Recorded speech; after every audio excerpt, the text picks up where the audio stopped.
But thankfully, even here, the Hudson River and a generous population of trees give nature a strong presence.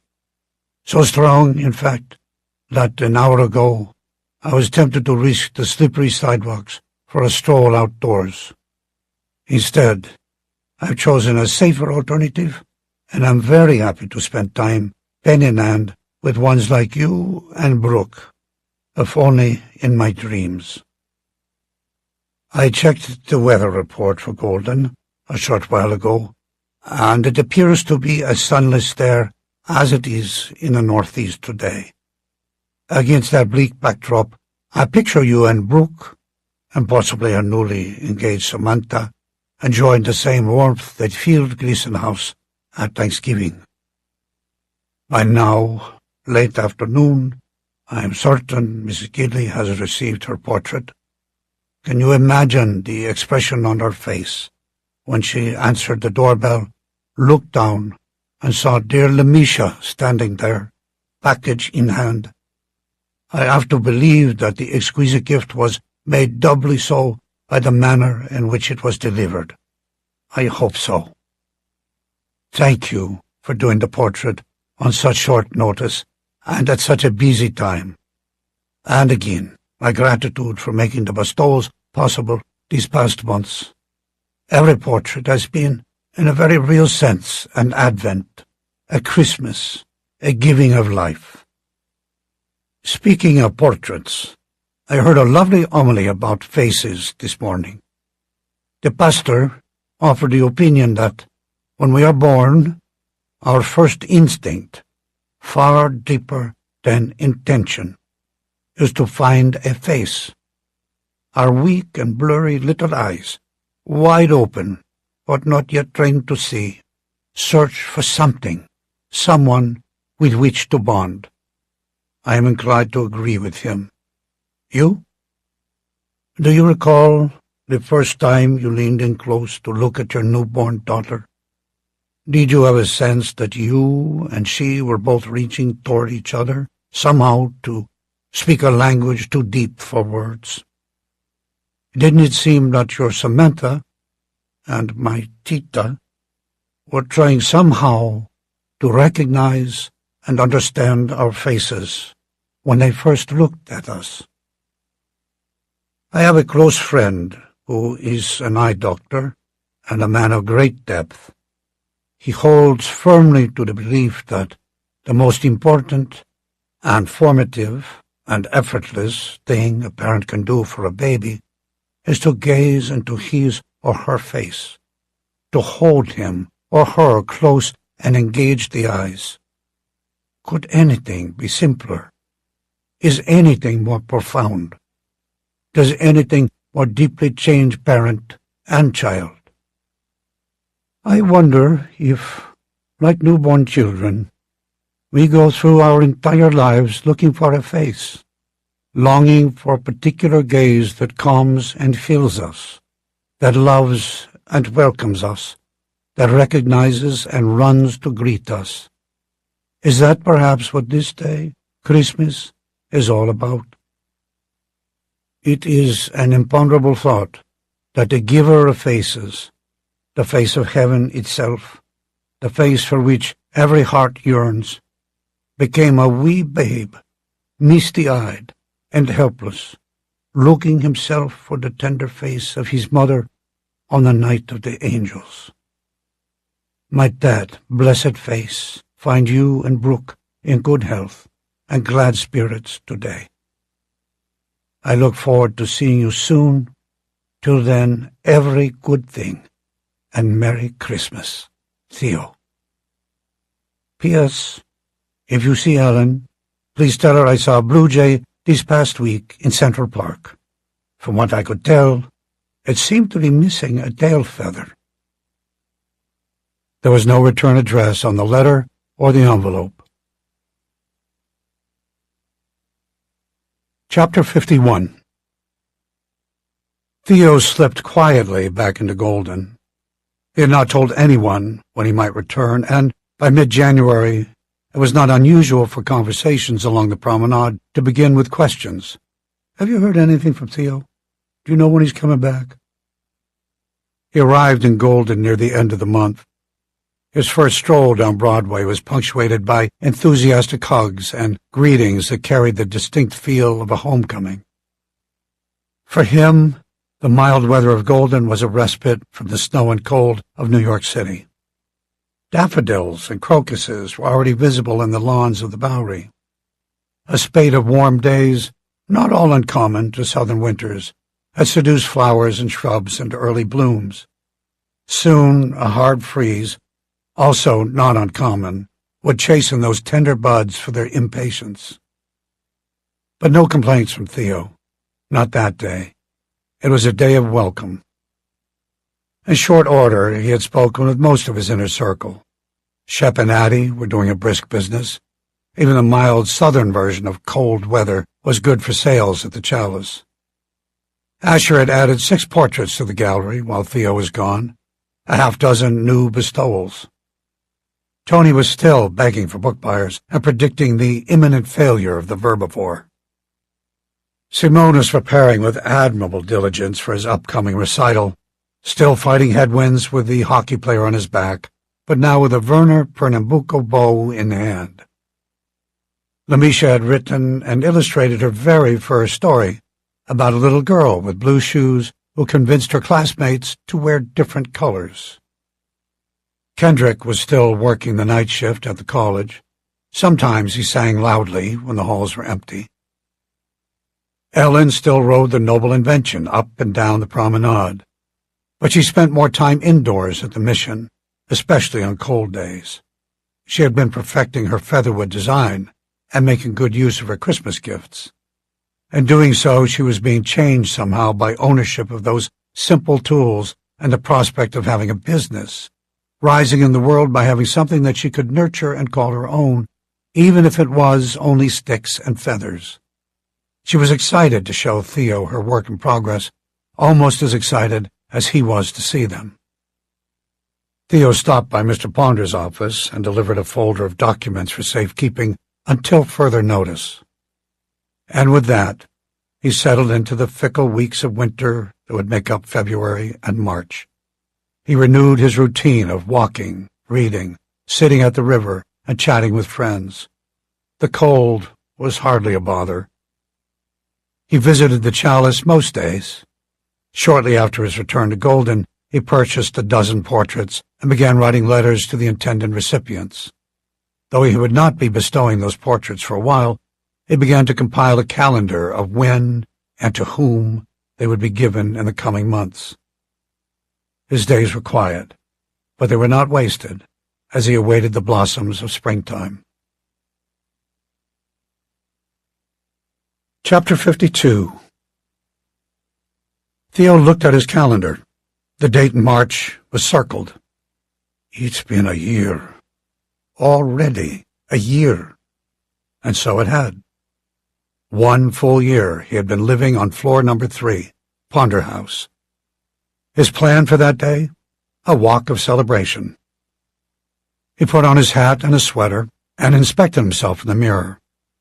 His was an undeniably old face, but even to him it lost decades of age when he smiled. And so he did. Don't fool yourself, Mr. Theo, he teased himself as he looked at his reflection. You are an old man, but you look quite dapper today, if I say so myself. Happy anniversary, Idoso. He opened the back door, greeted the morning, bowed slightly to the river, and headed for the street. The promenade was brimming with students and business folk. As he walked, Theo stopped at every familiar face to express his gratitude for the year that Golden had given him. Simone, the cellist, Shep, the barista, Derek, the prosecutor, Catherine, the journalist, the gaggle at the Verbivore. Top of the morning, Mr. Theo. Tony, it is a glorious day indeed. I am on an anniversary walk. Today I have been in Ponder House for exactly 1 year. Tony, my boy, at this very spot, you told me about Ponder House, so I came to thank you for being my friend and a neighbor. It has been a good year, and I hope you can remain open for at least one more week." "Wishful thinking, Theo, wishful thinking." He bumped into Minette at the Chalice. He had not yet seen her since his return from the holidays. They hugged, and then stood facing each other, holding hands. "Hello, my dear. How is Asher's favorite niece?" She sparked playfully. "His only niece is doing just fine, and I'm glad to see you again. I was afraid you'd never return to Golden after the way my father behaved at Thanksgiving." Theo waved it off. "Nonsense. That was an unmistakably wonderful evening. So good. And Minette, I will continue to believe that even your difficult dad is capable of saintliness." Minette raised her eyebrows and snickered incredulously. "Well, if he gets there, it will belong in the miracle column." Theo nodded. "Indeed. That is the only column there is, my dear, for any of us. So, Minette, I'm on my way to the Bowery. Do you know if your Uncle Asher is at his studio today?" She nodded. "He is. I went by there just a little while ago to deliver his tax return. He could probably use a bit of friendly company about now." Theo leaned toward Minette. "Strong," he whispered. "Brave. Kind. It's all still there. I see it even more clearly." She smiled. "A miracle?" He grinned. Leaving the promenade and walking south, he continued past Symphony Hall and into the Bowery. He would make the loop, walking down the east side of the street, crossing the medium to the west side, and stopping by Asher's on the way back to Ponder House. To stroll through the Bowery on a spring day like this one was to walk through a gauntlet of azalea blossoms, 10,000 mouths open wide in laughter or song. Theo had once assumed that these abundant blooms would be a gift to local beekeepers, until he learned that their nectar, and that of other flowers in the genus rhododendron, was toxic and unsuitable for honey. So toxic, in fact, that once upon a time, receipt of a black vase filled with azaleas was to receive a well-known death threat. Had Theo known of that practice earlier, on the awful afternoon when the jealous boyfriend destroyed the portrait of Mia, he might well have sent a very black vase filled with a large number of azalea blooms to Cleve Torber. But no longer. That venom had diluted by now, and Theo felt more pity than anger toward the young man. Life was too short for azaleas and black vases. The phrase poisonous beauty formed in his mind. He wondered if there might be other things that, like azaleas, were beautiful and toxic at the same time. Let me think. Rattlesnake, jellyfish, hemlock, black widow, words without wisdom, power without compassion, appetite without boundaries, pleasure without gratitude, art without humility. I wonder if Basil could write a song called Poisonous Beauty. In the journal where Theo kept lists of birds and trees and bestowals, he also had a section he captioned, Plants in Common. In it he recorded varieties of flowers that grew both in Golden and in or around Pignau. The list had quickly grown from 15 to 40. The latitudes of the two cities, 32 north and 42 north, and the proximity to the ocean were one probable explanation. Regardless of the explanation, the lawns and gardens of South Broadway were replete with reminders of his childhood home in Portugal. Was it possible that at some time in the distant past, before morning glory appeared on American soil, one small, hard-shelled seed from that elegant vine had departed the Douro Valley, hitchhiked or floated down the river into the ocean, through the West Indies, across the Gulf, up the still unnamed Oxbow River, just in time to settle down in a soft mud bank and begin to grow.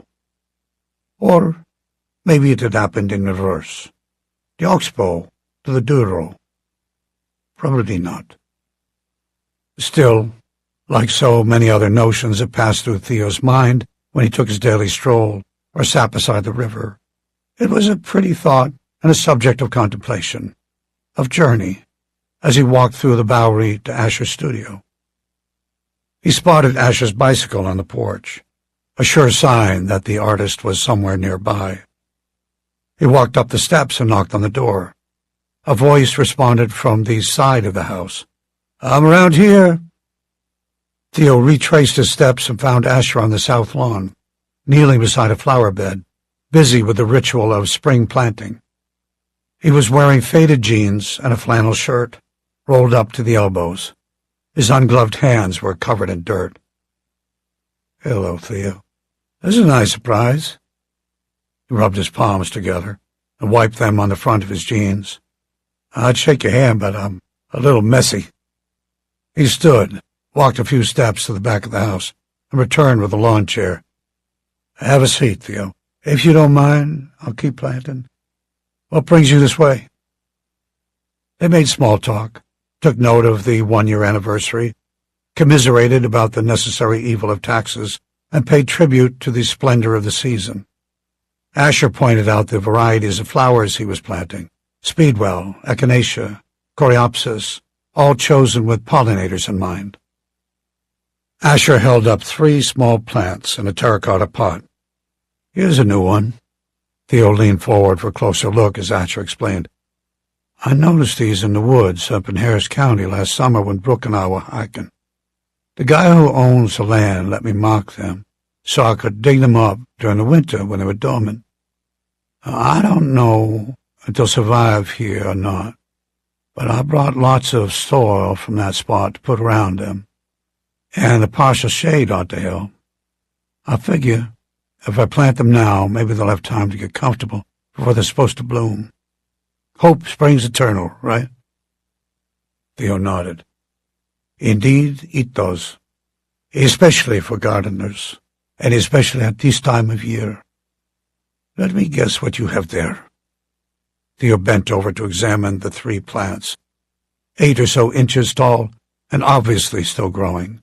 Strong stems, leaves opposite, oblong, heavily veined. "I believe these are Asclepias of some kind. In New York, these are quite rare." Asher smiled. "Exactly. They are native here, but still not very common. Asclepias variegata, milkweed. That might well be the most inaccurate common name in all the plant kingdom. I don't know how anyone could categorize it as a weed. Have you ever seen one in bloom?" Theo nodded. "Breathtaking. If not milkweed, what would you name it?" Asher had an answer ready. "Since you've obviously seen one, you'll understand. Crown of many crowns, or globe of the kings. Maybe Globus Imperialis, right?" Theo grinned his approval. "Very good, Asher. That's perfect. You should contact the flower police and make your case. That would be perfect. Crown of many crowns. I hope they do well here. You would both be in very good company." Asher stopped planting, straightened up, put his thumbs in his back pockets, and cast his eyes over the bed of flowers. "This is the sort of thing I learned from my mom. She enjoyed using native plants for a garden. Clisson House is full of things she dug up in the woods or down by the river. Plant nurseries would go broke if everybody was like her. The likelihood of these surviving would be a lot better if she were here. Spring planting always brings her back to life for me somehow. I wish you could be here with us right now." Theo nodded slowly, thoughtfully. "I am sure it would make her quite happy." The 2 men held a brief silence. Then Theo stood to leave. "Well, let me not distract you from your children any longer. If it's all right with you, I'll check on them from time to time when I am walking by." Asher nodded. "I hope you will. Maybe speak to them in Portuguese." "Yes, by all means. I shall indeed. Now, before I go, Asher, I want to thank you again for being so kind to me this past year. It has been a crown of many crowns for me. I can never repay you. That goes both ways, Theo. It has been quite a good year, hasn't it? You ready to resume the bestowals? Of course. Next week I begin again. I am so happy. As Theo closed the gate behind him, Asher waved. His dirt-covered palm brought to mind the fisher painter of long ago, the dark river mud of Pignau, and the tireless effort that some expend to cultivate beauty in the world. Theo walked to the riverside, sat, watched, walked home, full. Chapter 53. April 12th, Willa Francesca's birthday. A feather, the pale gold of butter. Theo placed it in a card to Ellen with a handwritten note. Ellen, I found this bit of blonde feather by the river today and thought of your Willa. Beautiful things sometimes get separated from their rightful place. I wish you a pleasant golden day and Willa a happy 31st birthday. Grateful, Theo. Well-intentioned? Entirely. Affectionate? Unquestionably. Heartwarming? Perhaps. Upsetting? Possibly. Wise? Maybe not. Should I send it? Theo removed the feather and tore up the card. Maybe next year. Chapter 54. With springtime, the sound of birdsong returned to Broadway, as did a chorus of other familiar noises, chatter at the sidewalk tables, children's laughter, outdoor music, lawnmowers, and trimming tools. Longer, warmer days allowed students from the university, many of them dress rehearsing for upcoming year-end performances, to set up in the school's outdoor courtyards and play selections for anyone willing to listen. In addition to street sounds and buskers and car stereos, one heard fragments of bassoon, viola, or clarinet. If a musician could survive there, the rationale seemed to go, it would be easy to perform in a beautiful, acoustically perfect, quiet room with attentive listeners. Hearing the odd mixture of sound one afternoon, Theo imagined a Philip Glass-esque composition of Duet for French Horn and Leaf Blower. There had been odder pieces, after all. It was a season of recitals at the college. Most evenings, some students seeking partial fulfillment of the requirements for the Bachelor of Arts in Music Performance paced nervously backstage, awaiting their moment in the spotlight. Months of study, hundreds of hours of rehearsal, and moment after moment of sometimes torturous isolation all came down to this, the recital. In the span of a mere hour, give or take a bit, it would be over. An ocean in a thimble. Student recitals were held at Betty Hall, a small, opulent venue that dignified every performance by the sheer power of its elegance. A student who took center stage there could boast ever after that he or she had been somewhere truly special. For audience members disinterested in music, keep in mind many came to recitals purely out of obligation. The beauty of the hall itself was reason enough to be there. The focal point of the room was an Opus 60 Le Tourneau organ, a musical and visual work of art. 58 tubes of tin and lead alloy, the smallest a mere 12 inches high, the largest 32 feet. It was positioned at the back of the stage and hovered 10 feet above the floor, overlooking performers like a guardian angel. Everything about its shining presence suggested royalty, significance, order, and airiness. The room had 250 cushioned seats, all close to the stage, on 2 levels. A balcony wrapped like a half-moon around the upstairs, and a high ceiling provided ample space for the movement of sound and silence. Above the stage and the house, 26 large retractable lamps and a motif of pine cones floated like hot air balloons and dispersed dimmable light through the room. Music majors referred to the room as the Bet. New York's got the Met, we've got the Bet. On a Tuesday night, in that very room and on that very stage, Simone and his cello would perform in partial fulfillment of requirements for the master's level artist diploma in cello performance. He spent the day doing a final run-through of the pieces on his program, took a short walk with Professor Gabelli, ate a light meal, and then changed into his concert clothes in a backstage dressing room. At that point in his young career, Simone was comfortable in front of audiences and felt only a mild, energizing nervousness as he anticipated the recital. He had worked doggedly to be ready for that night, and not just ready, but thoroughly so, to honor the composers and the songs he had chosen for his program. By the time of his performance, he was a finely tuned combination of discipline, passion, fine motor skills, and muscle memory. If Simone did happen to feel a tinge of stage fright before his recital, it derived from two sources. First, from knowing that his friends and acquaintances up and down Broadway, Theo, Tony, Shep, and others, would be in attendance. Word had gotten out, and, at least for that one evening, Simone would be the pride of the promenade. Second, from knowing that the performance was to be filmed for his family and close friends in Seattle. In lieu of their attendance, a camera would be set up to live stream and record the evening. This meant, of course, that any and all of his mistakes or imperfections would be permanently preserved like an insect in amber.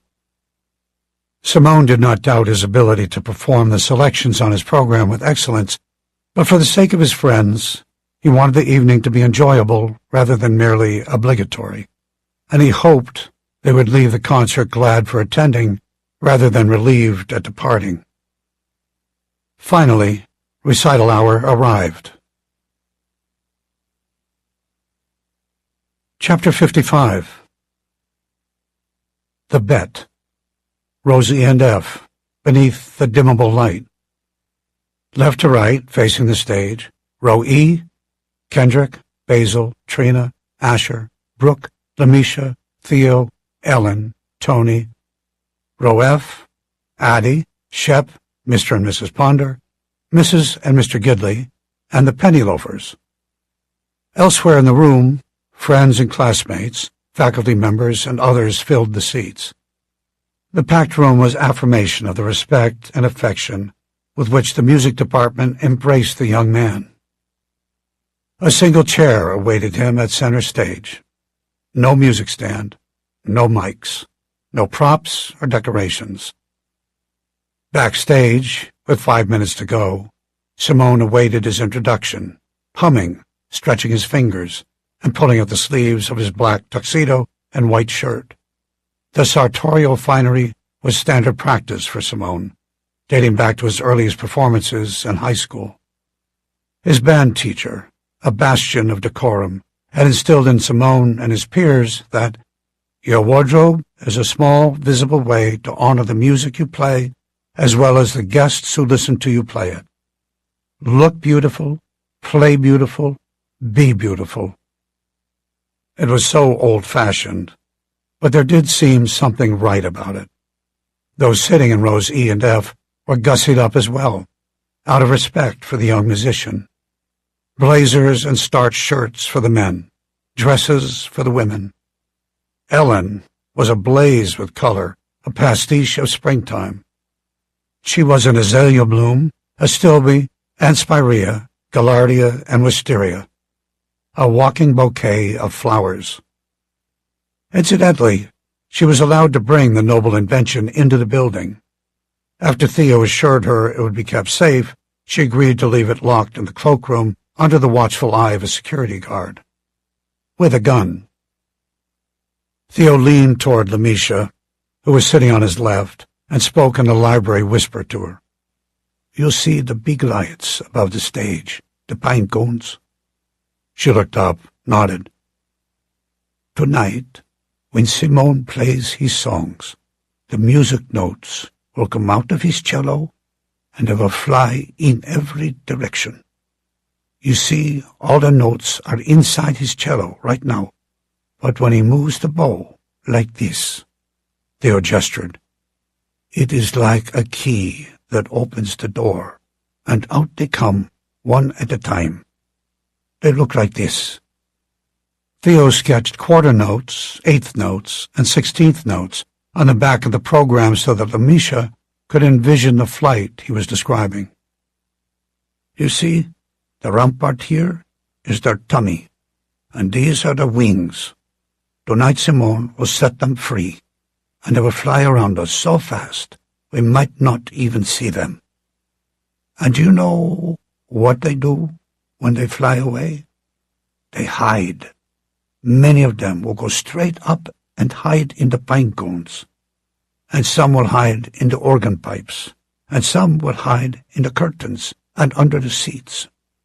And then late tonight, when everyone has gone home, they will all come out of hiding, and they will have a big celebration because they are free, and they will make their very own song, one only they know. And sometimes, if someone is in the building late at night, they hear strange sounds and think it's a ghost. But really, it is only all the happy notes at their big parade. So, as we listen tonight, look for the flight of the quarter note, okay? Maybe you can draw it. Theo pulled a number 2 pencil and a small drawing pad from his coat pocket and handed them to Lamisha. Those items would be well used before the concert was over, to capture the flying notes, the stems, the heads, the flags, all those wings and tummies. Lamisha knew it was a made-up story, but as the concert began, she watched the cello like one who believed.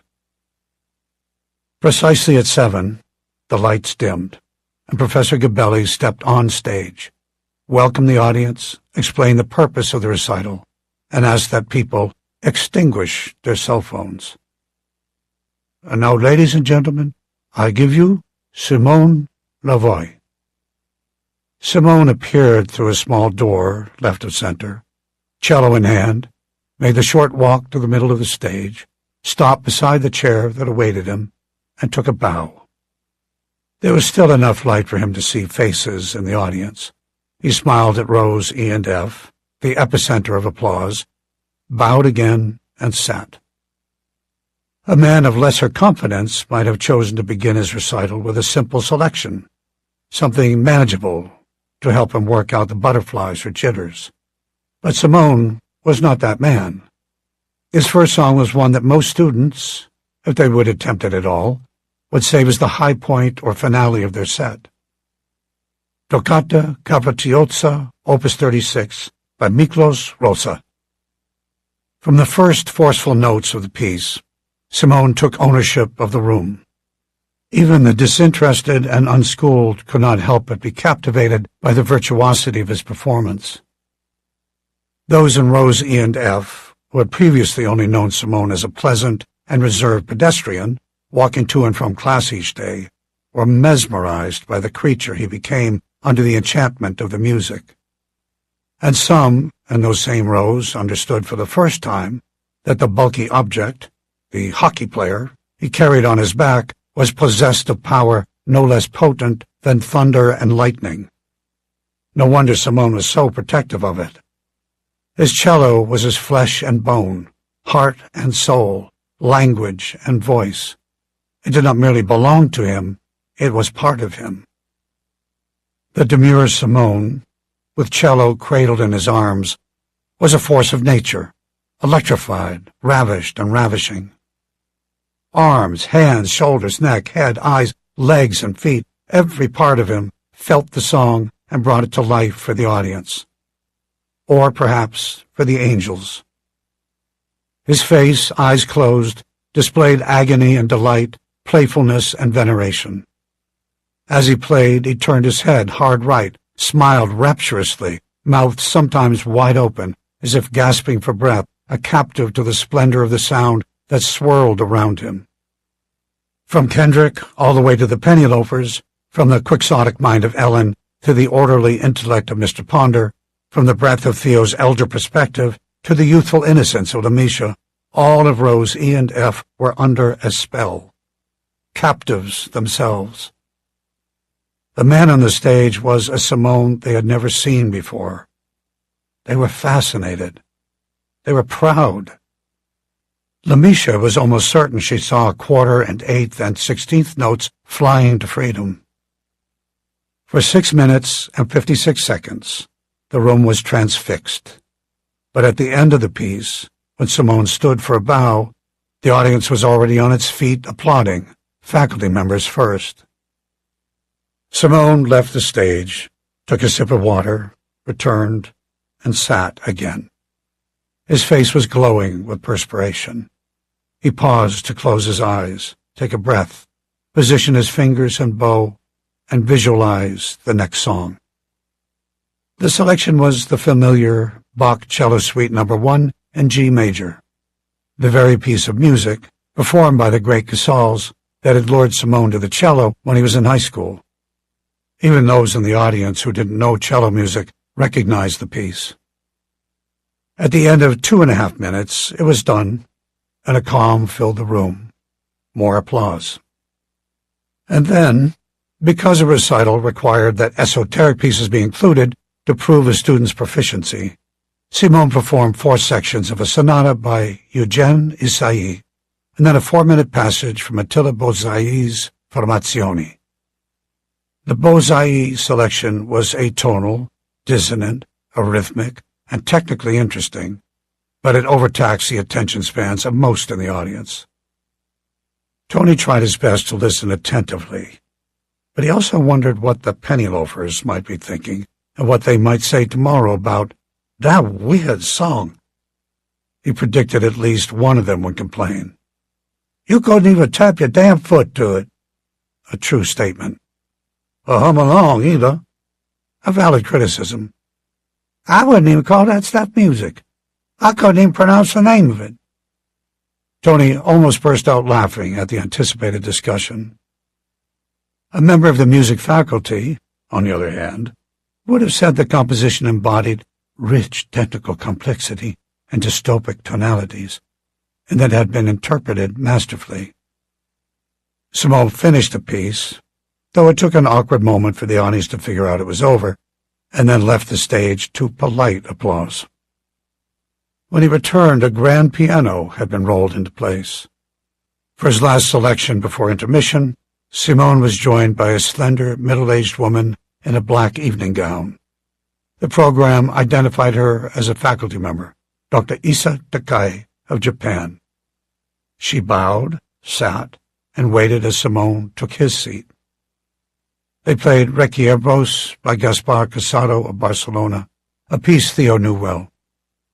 Requiebros, a Catalan word meaning flirtatious remark, amorous compliment. For Simone, it was 14 pages of score, thousands of notes, and measure upon measure of meticulously scripted musical emotion. He had memorized every playful, sassy, and romantic detail of the song. It was a mere 4 minutes and 23 seconds long, but it instantly pushed Bozzai's dissonance out of the room and replaced it with a melody that was joyous, danceable, even hummable for ones who, like the PLs, deemed that a musical virtue. He executed it flawlessly, or so said the faculty members who were there to grade his work. When the song ended with a hard stop, Simone and Dr. Takai froze, her head bowed low over the piano keys, his face bent skyward with closed eyes as the last note slowly died. The audience, on the other hand, clapped, stood, whistled, and shouted. Pianist and cellist thawed to the praise, nodded and smiled, and applauded one another, and then faced the crowd. Rose E and F were awash in glee. Intermission. Chapter 56. The second half of the recital began with a hauntingly beautiful, even mournful, evocation of a Bohemian forest. Dvorak's Lasst mich allein. Simone was joined again by Dr. Takai. Dear old Theo closed his eyes to listen to the music and to ponder. Was it a winter forest that Dvorak had in mind? Was the sun breaking through clouds? Was the composer alone, walking, standing still? 4 minutes and 10 seconds of sublime beauty. Other selections, heartfelt and technically precise, completed the second half of the recital, concluding with a melody that fell like a benediction over the room, a duet with Dr. Takai of The Carnival of the Animals, The Swan, by Camille Saint-Saëns. Simone played the final note, dropped his head, let his body relax, looked up with a smile, and stood for yet another bow and a wave of applause. In response, he applauded the audience, as best he could, while holding a cello and bow in his hands. He nodded to Theo and friends and then left the stage. The crowd remained in place, applause undiminished, and began to call for an encore. Such a call was perfunctory for student recitals, but they were not always obliged. Simone had played all the songs listed on the printed program. He had done what was required of him, and in light of the mental, physical, and emotional workout of his performance, he would have been within his rights to remain backstage and hurry home. Once the evening's adrenaline wore off, he would feel the exhaustion of recent long days. But return to the stage he did, smiling broadly. He had removed his tuxedo jacket and rolled up his shirt sleeves. He motioned for the audience to be seated. "It is unusual for a recitalist to speak," he said once the room was quiet, "but I've been given permission by the faculty to do so. I would like to introduce the next song and to thank you for requesting an encore. I don't know what I would have done if you had simply left the room, since I've really looked forward to playing this final piece. Thank you, but actually, I think I would have played it anyway." Laughter. This last song is an original composition. I've learned in recent months that there is a song tradition in Portugal called fado music. It is a genre that dates back at least to the early 19th century in Lisbon. In some ways, stylistically, it is like American folk ballads, or even some types of country music. Think George Jones and the Grand Ole Opry. The songs can be about anything, but they often have sad tunes and lyrics. One source says they are infused with a sentiment of resignation, fatefulness, and melancholia. The perfect sort of song to end the night with, right? More laughter.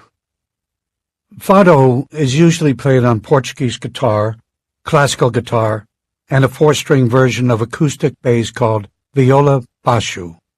And there's always a vocalist. I would like to end the night with a song called Fado for Theo, written for my dear friend from the Douro River Valley of northern Portugal. Simone turned his full attention to a beaming face with quivering lips. Theo was visibly touched, teary and surprised. He knew now, perhaps, how recipients of his bestowals felt. Unconscious that he was even doing so, he reached for Ellen's hand on his right and Lamisha's on his left. I offer this song as a gift of thanks for the many kindnesses my dear friend has shown me in the past year, Simone continued. He held up his Pernambuco bow horizontally, obviously wanting the audience to know it was at least one of the kindnesses he had in mind. Of course, to be fado, I need guitar and vocals, and so I'd like to introduce and welcome my co-writers and collaborators, Basil Canfield and Kendrick Whitaker. Applause. Basil and Kendrick made the short walk forward and took their places beside Simone. The magic of surprise was palpable up and down rows E and F, especially on Lamisha's 9-year-old face. The three musicians positioned themselves close together, the better to hear one another and to blend their voices. Looking toward the stage, the audience beheld Kendrick on the left and slightly in front of the other two, Basil in the center, and Simone still seated on the right. The contrast among them is striking. stocky and muscular, short black hair with a sheen, deep dark eyes, gray dress suit and lipstick red shirt, shiny light gray pointed dress shoes. Tall and lanky, long, shaggy blonde hair, blue eyes, denim shirt, starched, dark vest, dark jeans, and brown leather ankle boots. Medium and graceful, a wiry tangle of tight, inky black curls, deep brown almond eyes, sweaty tuxedo. A custodian, a busker, a virtuoso. Now, if we are to be criticized or faulted by any Fado purists in the room tonight, it could be on grounds that our song is not sad enough. Please forgive us. We tried to write something thoroughly depressing, but we might have failed. If you know Theo, sadness is not the first word that comes to mind when you think of him. Any good performer saves the best for last. We hope you enjoy Fado for Theo. Basil counted in the song. 1, 2, 1, 2, 3, 4. Even the most cultured and sophisticated members of the audience could not resist smiling, tapping their feet, and leaning in when the unlikely trio began the tribute to their mutual friend. It was not the sort of song one typically heard on a recital stage, but after such a riveting and masterful performance of his formal program, Simone had earned the opportunity to play something for the common man. And for no small number in the room, Fado for Theo was the most accessible of the renditions played that night, as well as the musical highlight of the show. It certainly was that for Theo. Again, the audience rose to its feet, cheering as Basil, Kendrick, and Simone stood close together and took a collective bow. Before the audience died down, Professor Gabelli entered through the stage door. A student also came from backstage to relieve Simone of his cello. Basil and Kendrick returned to their seats. The professor cleared his throat and said, "I have attended many recitals over the years, and I have played in hundreds of concerts. I think you will agree that tonight has been truly a night for the ages.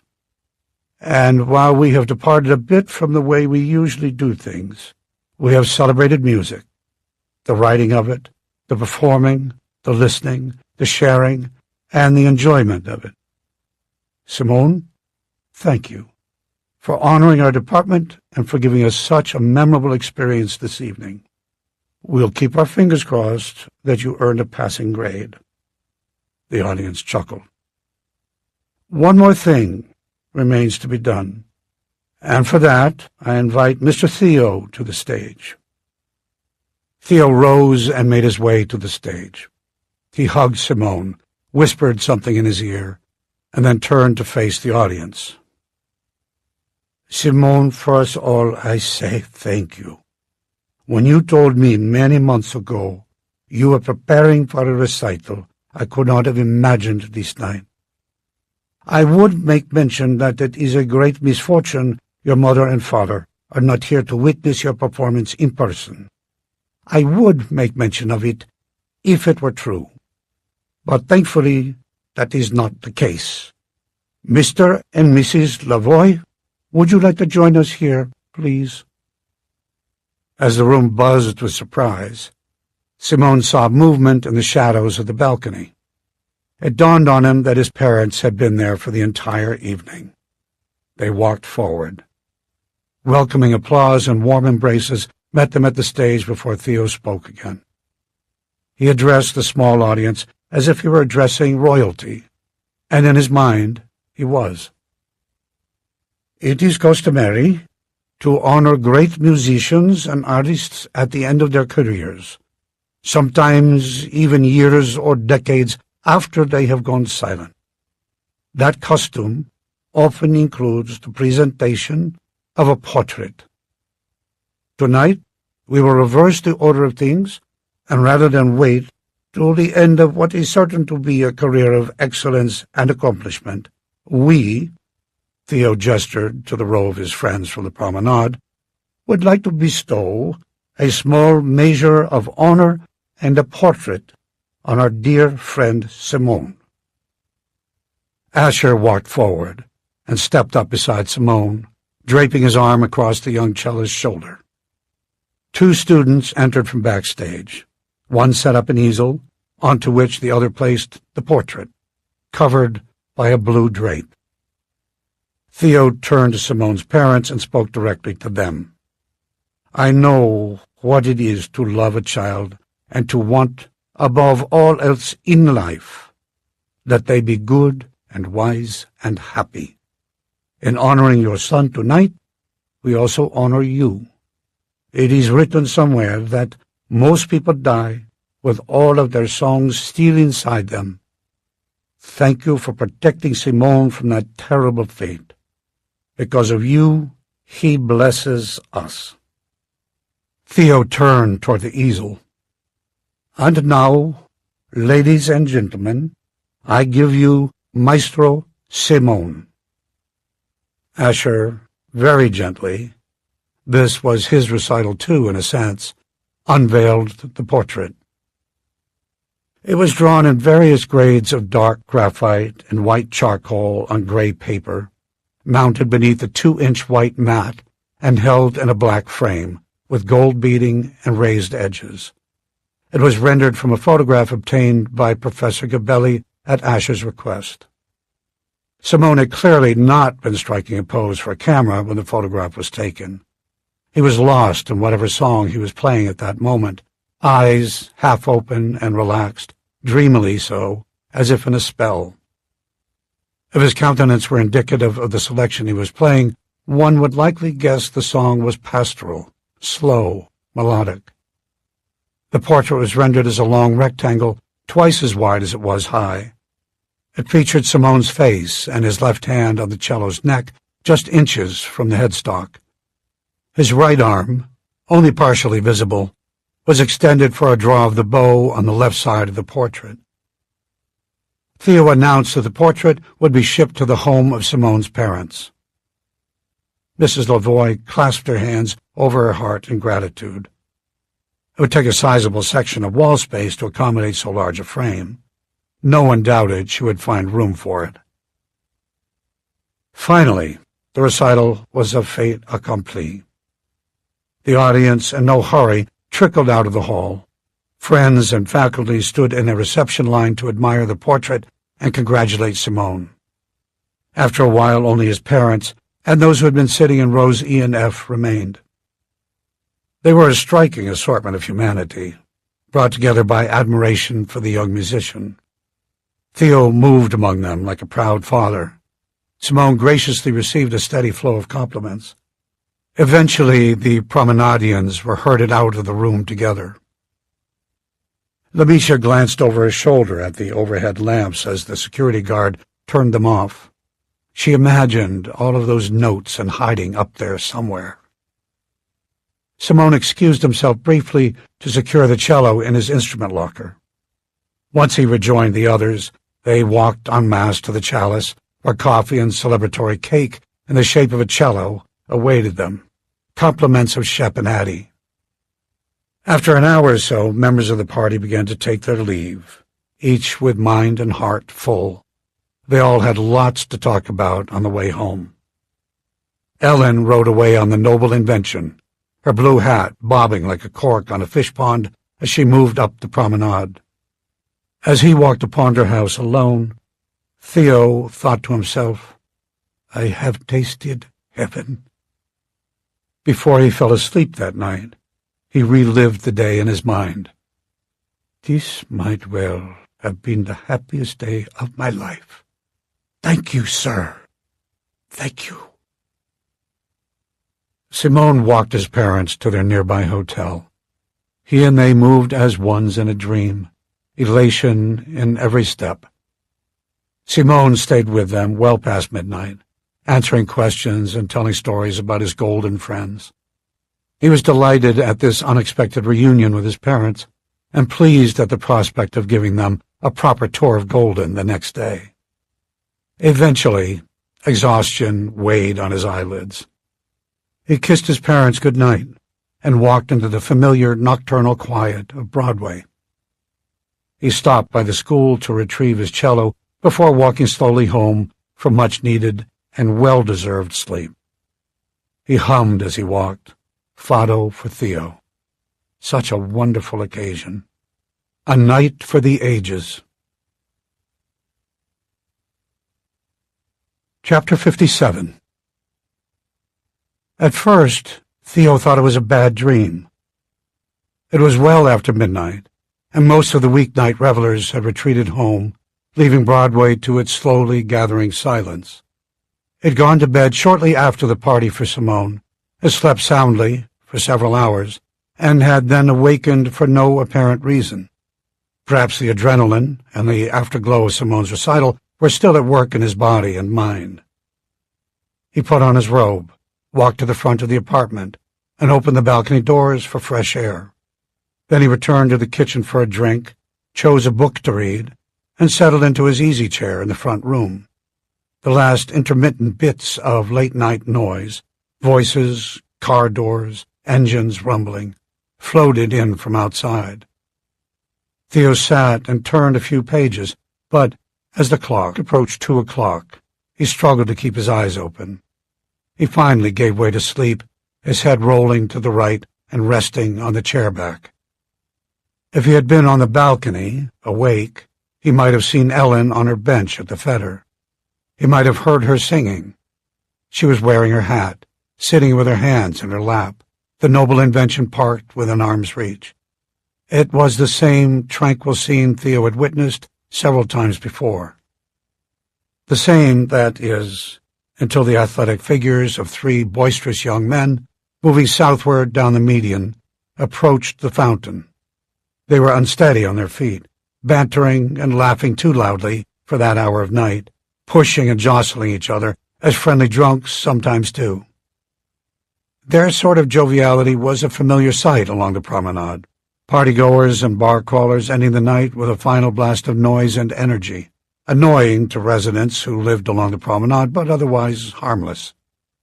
Theo had been told that brawls sometimes occurred, usually incited by too much drink, and that revelers frequently ended up in the fountain, but he had never witnessed any such incidents. The street lamps and store lights had long since gone dark as the 3 men ambled toward the Fetter. Aside from their indistinct voices, an eerie silence prevailed. There was no one else on the promenade. When they saw Ellen on the bench, the odd little woman apparently oblivious to their presence, their attention turned away from one another and toward her gaudy hat. It became an object of inspiration to them, a prize to be captured, a trophy to be taken. The pranksters, thinking her to be as drunk as they were, why else would she be sitting there talking to herself, deemed her fair game for a bit of fun. And why not end the evening with some pointless bravado? "I dare you," one whispered to another. "Get the hat, and I pay for breakfast." The other smirked. "Done. One ugly-as-hell hat coming right up." Their banter ceased as they drew near the fountain. Ellen was either unaware of or chose not to acknowledge them with so much as a turn of her head. She was, after all, accustomed to the sight and sound of rowdies and mischief-makers. She had learned it was best to ignore and avoid them. The dare-taker gave a thumbs-up to his friends, crept up on Ellen from behind, snatched the hat, and began to run. He had pulled Ellen's hair in the process, which both pained and startled her. In an instant, she was on her feet, swearing and fearlessly chasing the thief. It was an awkward, hopeless pursuit. She could not possibly match the young man's speed, and had only taken a few clumsy strides when she heard a voice behind her. One of the other 2 hooligans, the largest of the 3, seeing her bicycle unguarded, had grabbed it with a shout and wheeled it toward the fountain. Ellen turned, realized what he intended to do, and sprinted as best she could to stop him. He was lifting the bike to heave it into the Fetter when Ellen reached him from behind. She grabbed his hair, screaming and swinging furiously, scratching, gouging, and slapping the man's face. She fought like one who had done so before, flailing with an energy and agility that were relentless and feline. She was a creature out of control. Her shrill voice knifed into the silence of the promenade, more a war cry than a call for help, but her words were unintelligible, if in fact she was speaking words at all. The bike vandal quickly abandoned his intention of drowning the noble invention. His one thought became self-defense as blood filled his right eye and ran down his cheek. Ellen had jumped onto his back, wrapped her legs around his waist, and was clawing viciously at his face as he struggled for balance. He feared she might have a blade in her hand. Their voices were a cacophony of howls and profanity. The young man dropped the bike, eventually forced Ellen's arms from his neck, and freed himself from her grip. All the while she slapped, clawed, scratched, and kicked as if her life was at stake. When he was finally able to put an arm's length between them, he grabbed the collar of her dress, bellowed an incoherent roar, and swung full force, striking her with a solid, sickening blow to the face. And then another, and a third. The sound of fist on bone, and the sight of skin breaking into a scarlet stream aroused an animal fury in the man. He was an instrument of unbridled rage as he drew back to strike her again. Before he could do so, she fell to the ground in a heap, dazed and unsteady. Blood poured from her nose, her mouth, and a gash over her eye. She gagged on broken teeth and lay barely conscious at her attacker's feet. But he was not yet satisfied. The sight of blood, his and hers, had made a beast of him. He was poised to kick Ellen when, out of the shadows, Simone charged, head down, cello on his back, and knocked him to the ground. Theo was baffled when he first heard the voices. When he walked through the open doors of the balcony, still disoriented from the stupor of sleep, it took some effort to make sense of the scrum in the median. A woman on the ground? A bicycle beside the fountain, lying on its side. Ellen? "No, please, no, stop, please," Theo begged, in a voice hardly more than a whisper. He might as well have been talking to himself. He saw what he believed to be a cello case on the ground near Ellen's bench as it slowly dawned on him that Simone, too, was involved in the melee. The breathless old man watched dumbstruck as two of the strangers held Simone while the third struck him repeatedly. When they finally threw him to the ground, one of the assailants slammed a heavy boot full force onto the back of his hand. Simone heard and felt the breaking of his bones. He tried to scream, but his depleted lungs could muster little more than a ragged gasp. The trio concluded their brutality by heaving the gentle young cellist into the fountain. Throughout the attack, they had spewed a steady stream of curses and slurs. They could not hear Theo over their own voices and mistakenly assumed no one was witness to their violence. Fueled by conquest, still angry at the old woman's attempt to defend herself, and emboldened by the absence of any other people, one of the three ruffians opened Simone's case and removed the cello with another string of invective. "Stop, please! Please stop!" Theo shouted with both arms outstretched, his body leaning dangerously across the low balcony rail. Two faces turned to look up, just as the third raised the cello over his head. He shattered it against the bench, then threw the remaining shards into the water. Theo leaned forward to utter a final plea. "No, please, no! Please, no!" At that, the threesome sprinted away into the shadows, leaving behind a bleeding woman, a battered musician, a splintered cello, and a dented bicycle. Simone and Ellen were not aware that Theo had witnessed the incident. They were stunned, bloody, and delirious from the attack they had just endured. Simone managed to crawl out of the pool and was simultaneously trying to help Ellen and find his phone, difficult to do with a broken hand and a swollen eye, when they heard a woman scream at the front door of Ponder House. A young couple, college students, had been walking home from work. Now the girl stood motionless, one arm extended rigidly at her side and the other raised to her face. Her mouth was open, but silent after the one scream. Her companion was bent at the waist, looking down with caution at something on the sidewalk, as if the object at his feet might bite or lash out at him. He straightened up, stepped back, reached into his pocket, and pulled out his phone. Simone had enough presence of mind to know that Ellen was critically injured and needed medical help. He was not able to find his phone, so he looked to the young couple as his best hope for assistance. He would ask them to call the police and an ambulance.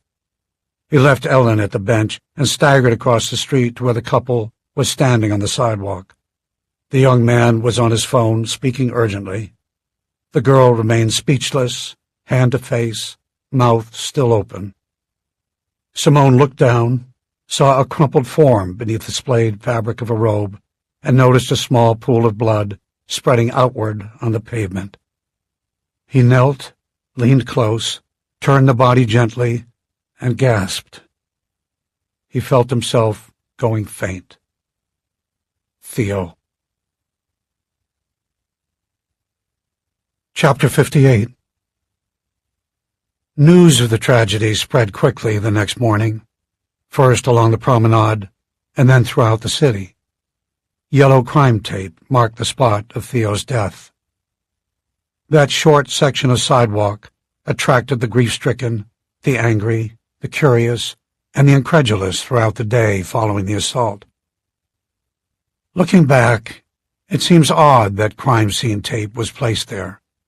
The assailants had committed their violence in the median, nowhere close to the sidewalk where Theo fell. There was no forensic evidence to be gathered from the patch of concrete other than the corpse of the old man. In fact, the tape seemed less to identify a crime scene than a shrine, less to isolate a place of past violence than to hallow the site of a good soul's lingering presence. Cards, notes, and bouquets of flowers soon began to multiply in tribute to the saint of the promenade. Patrons of the chalice, it was not far from the perimeter of tape, hesitated as they entered the shop, some to ask, what happened there? Others to shake their heads because they knew. The day following the attack was unbefittingly beautiful. Bluebird skies and placid breezes seemed ill-suited to the storm of emotion that settled over Broadway. It was equally incongruous that so private a man would die in such a public, scandalous way. After all he had done to maintain anonymity, to be unnoticed and to live outside the public view, one might rightly question heaven for allowing him to be a front-page item in the local newspaper. How impolite that one like Theo be reduced to gossip fodder. As to the incident itself, the authorities reached the simple, reasonable conclusion that Theo had simply fallen over the balcony rail, the 18 inches too low rail, about which Mr. Ponder had given warning when discussing their rental agreement a year earlier. From the ground, looking up, it was not hard to imagine what had happened. Theo standing at the rail, bending at the waist, leaning forward, too much so, to make some sense of what was happening at the fetter, lifting his hands in shock at what he saw, losing his balance and plummeting to the pavement below. When police had arrived, Simone was dazed and traumatized, unresponsive to their questions. Ellen, bleeding profusely, was disoriented and moaning incoherently to herself. She was barely conscious and fully unaware of what had happened to Theo. Neither she nor Simone could give the police a full name of the deceased man on the sidewalk. "His name is Theo," Simone told them. "That's all I know. His name is Theo. Theo. Theo." Weeping, gasping. "Oh, Theo. His name is Theo." When paramedics arrived and began tending to Simone's injuries, he mentioned, in a moment of relative calm, that James Ponder was Theo's friend and advisor. With that, a middle-of-the-night call was made to the consultant's home. He arrived at Ponder House within minutes, identified the body, spoke with the investigators, and began the long and unpleasant process of telling the world that Theo was dead. It was a long night. Mr. Ponder's first call was to Asher, then to Mrs. Gidley, who received the news in stunned silence as the composed and unflappable James Ponder gave way to tears. as foreign to him as smiles had been to her before Theo entered their lives. He called Simone's parents from the lobby of their hotel and had them driven to the hospital. He called Tony, then Derek, and then Shep and Addie, and Kendrick. He returned to Ponder House and placed calls to New York. The first hints of daybreak were on the horizon as he drove home to change clothes and prepare for the sad, busy days ahead. An investigation of the crime and the hunt for the assailants was begun immediately. Absence of witnesses or cameras, the darkness of the hour, and the suddenness of the incident made law enforcement skeptical of success. The eye of God, only feet away from the brutal attack, had, of course, seen it all. Chapter 59. 3 days after Theo's death, while the investigation continued in Golden and Broadway mourned its loss, an article appeared on the front page of New York's most prestigious newspaper. Social media and other news outlets picked up the story, and it quickly reached the eyes of millions. Among that vast audience was a particularly interested subset in the art world. The New York headline, all caps and 36-point font, read, "Renowned artist dies in fall."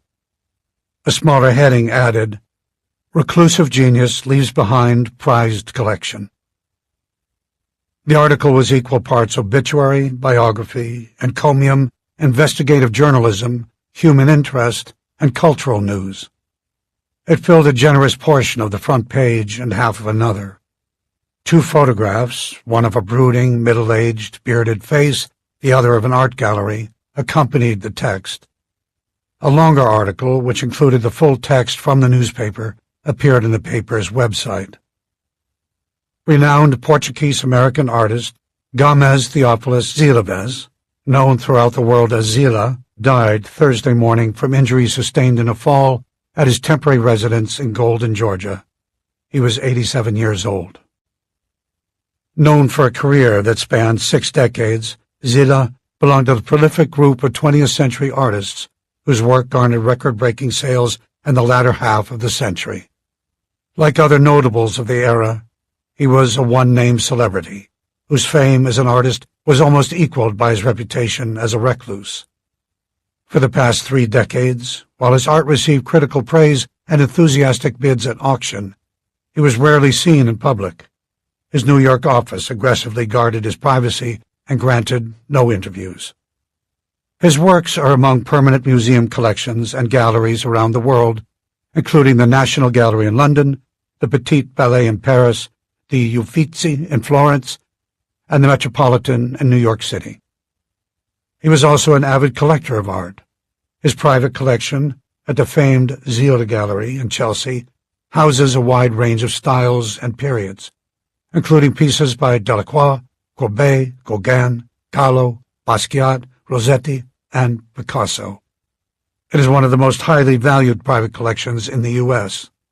He sometimes modestly referred to himself as a businessman.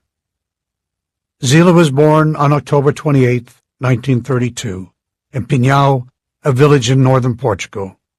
He had no siblings. His father and mother, both deceased, were agricultural laborers in the wine country of the Douro Valley, and, as recounted by Zila in early interviews and articles, encouraged an aesthetic sensitivity in the boy. After an encounter at age 10 with a painting fisherman on the banks of the Douro River, a story captured in the BBC documentary titled Painting in Portuguese, Zila began drawing and painting with pencils and watercolors given to him by his grandmother. As a teen, he worked the vineyards of northern Portugal, an internationally demarcated region where grapes have been cultivated since the 18th century for production of port wine. His burgeoning talent as a young artist serendipitously came to the attention of Edmund Timmins, owner of the famed Timmins House Distributors in London and an avid collector of 19th century art. Timmins became a benefactor to the young Zila, encouraged his development as an artist, introduced him to noteworthy art movements of the day, underwrote his education in the Paris school, and brought him to the attention of curators and collectors throughout Europe. Ziele subsequently repaid the favor by investing substantial amounts in Timmins House distributors after disastrous floods destroyed many of the port cellars of Villanova de Gaia in 1969. By the time Ziele completed his studies in Paris, his work had received critical acclaim and was on display in exclusive European galleries, even as avant-garde and modernist movements dominated the art market.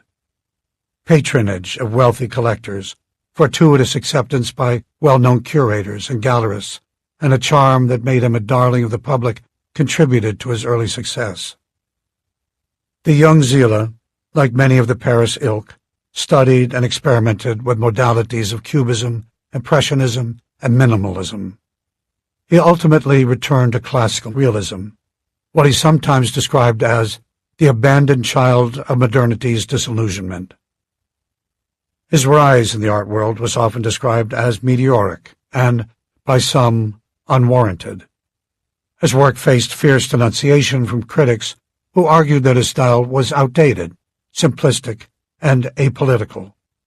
His greatest achievement, some believed, was his ability to survive the hostile world of art criticism and curation.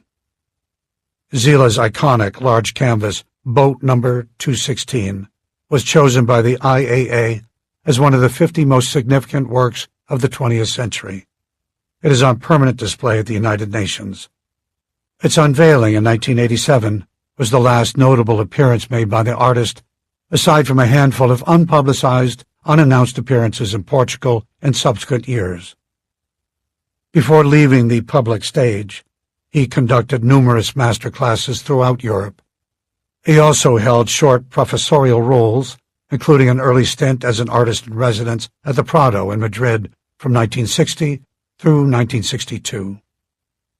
Among his lesser-known achievements was designation of a color known as Ziele Green by the Schminke Miossini Company in Germany. The artist helped develop the tint from a mixture that includes sediment from the Douro River. Ziele had an avid interest in and maintained an extensive collection of portrait art, which is on permanent display at his New York gallery. In addition to his own portraiture are pieces by John Singer Sargent, Carl Larsson, and Anders Zorn. Ziele was married to Swiss heiress and socialite Celeste Arg. They had one child, a daughter. Mother and child were killed in an automobile accident in 1987, a loss that sent the artist into a deep depression, which his publicist later coined his walking season.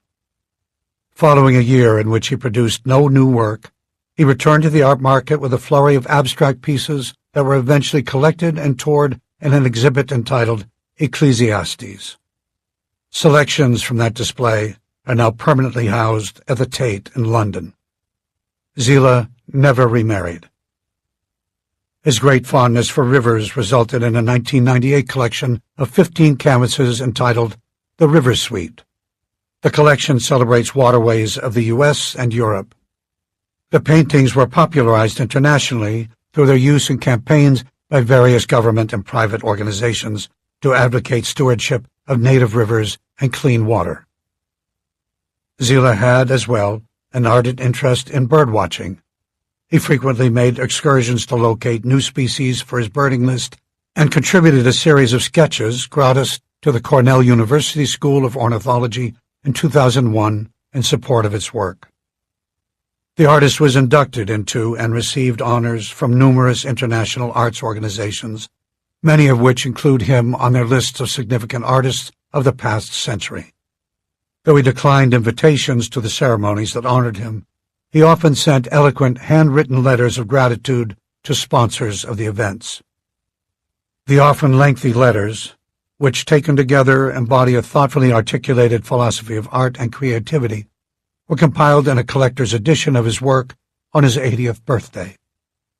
In one of the most notable of those letters, which accompanied a portrait of his friend and musician Pablo Casals, he quipped that, "The only reason I'm an artist is because I do not have the genius to play cello."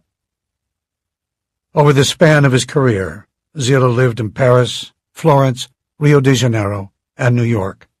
He traveled extensively, His reason for being in Georgia at the time of his death is not known. Zila died from injuries sustained when he fell from the balcony of his residence. An investigation of the incident is ongoing.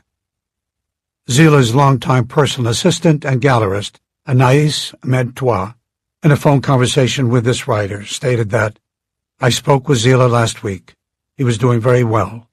Contrary to the public perception of him as a tragic, lonesome, brooding artist, he was happier perhaps than I've ever known him to be, certainly happier than at any time since his daughter died. He was fully invested in the art of living. The world has lost a giant. I have lost a very dear friend, and I will miss him terribly." Funeral arrangements have not yet been announced. A sidebar to the article contained a final item of information about Theo. A spokesperson at the Zila Gallery stated that the last paintings known to have been done by the artist, completed earlier this year, was a 6-canvas collection called The Blues of Golden. It includes images of a hat, a pair of shoes, a pill bottle, a feather, and a riverscape. The collection is soon to be on display at the gallery. Chapter 60. To be clear, few citizens of Golden actually knew Theo. His local fame was confined to the downtown district, though the driver of bus number 37 and members of the hospital staff had their own stories to tell about the good-natured visitor. The wider community learned about him after his death through newspaper and television stories, social media, and gossip. Goldenites were surprised and curious that such a man had selected their town for his residence and had dwelt so quietly in their midst. How could someone of such renown, and why would someone of such renown, choose their city? And how did he escape their notice? How in a world where every hand holds a camera could he achieve anonymity for an entire year? Among those who knew him, even those who knew him merely as a cheerful presence along Broadway, he was remembered not as a celebrated artist or collector, but as an acquaintance, neighbor, and friend. On sidewalks up and down the promenade, people shared stories and reminiscences of Theo's year in Golden. From those fragments, they constructed an image that was nothing short of mythic. Those who knew him best held their peace and declined to be interviewed or drawn into the mob of the carelessly inquisitive. Even Catherine Lesker, whose journalistic instinct was to write, kept her silence in reverence for Theo's memory and out of respect for the promise she had made to him at the Fetter, a promise from which she was now most certainly freed.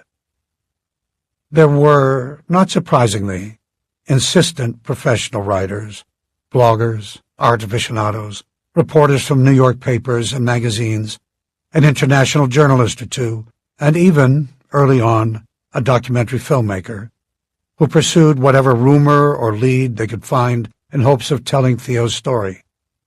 Eventually, perhaps they would pierce the inner ring of his friends and get the details for which they yearned. But in the immediate aftermath of Theo's death, silence reigned. More than one reporter tried to approach Ellen while she was a patient at the hospital following the attack.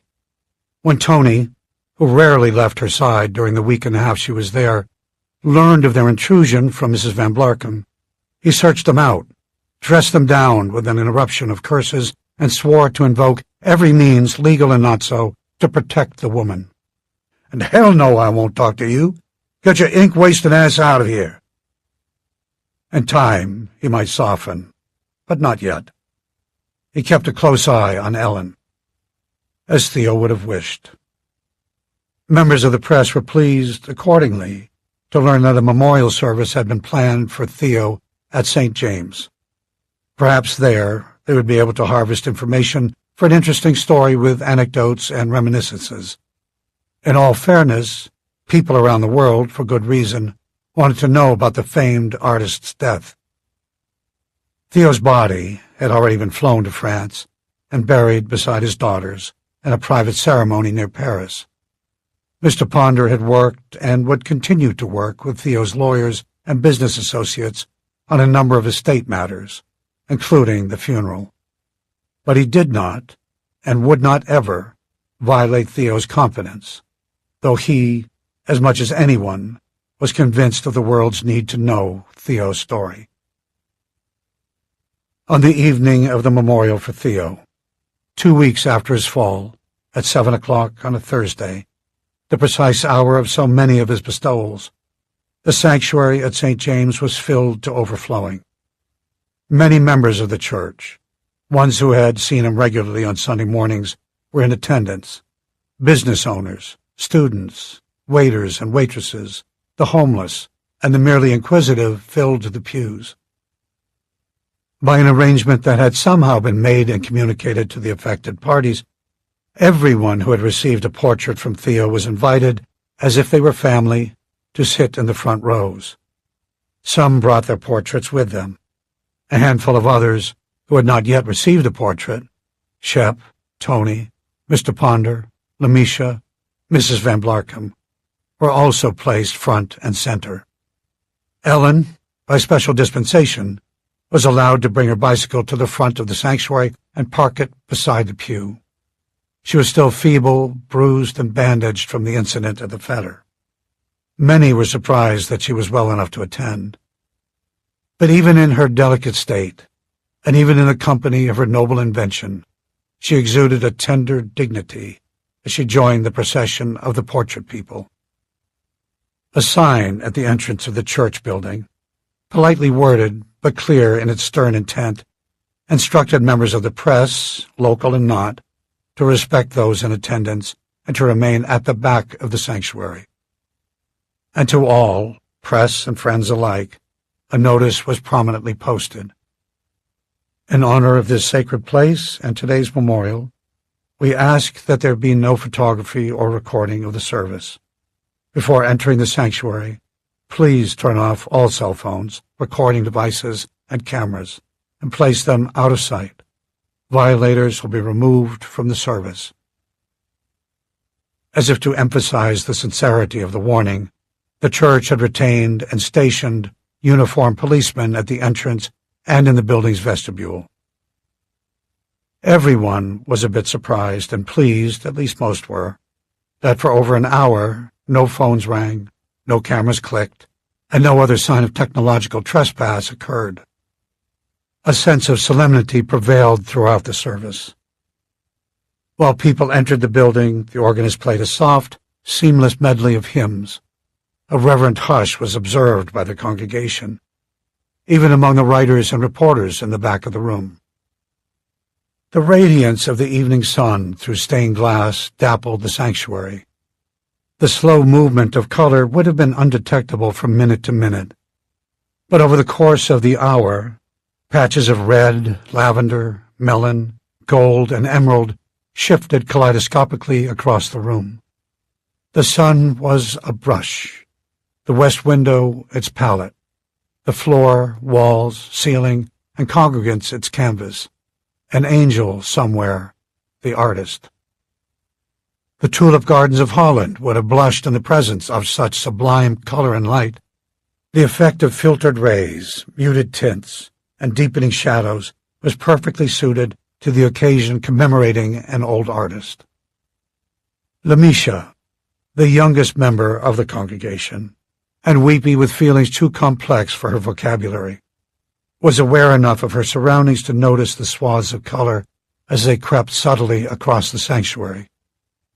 She wondered if the colors from the windows, set free like the notes of music from Simone's cello, would hide in the chandeliers and curtains and rafters until late at night when the room was dark and silent.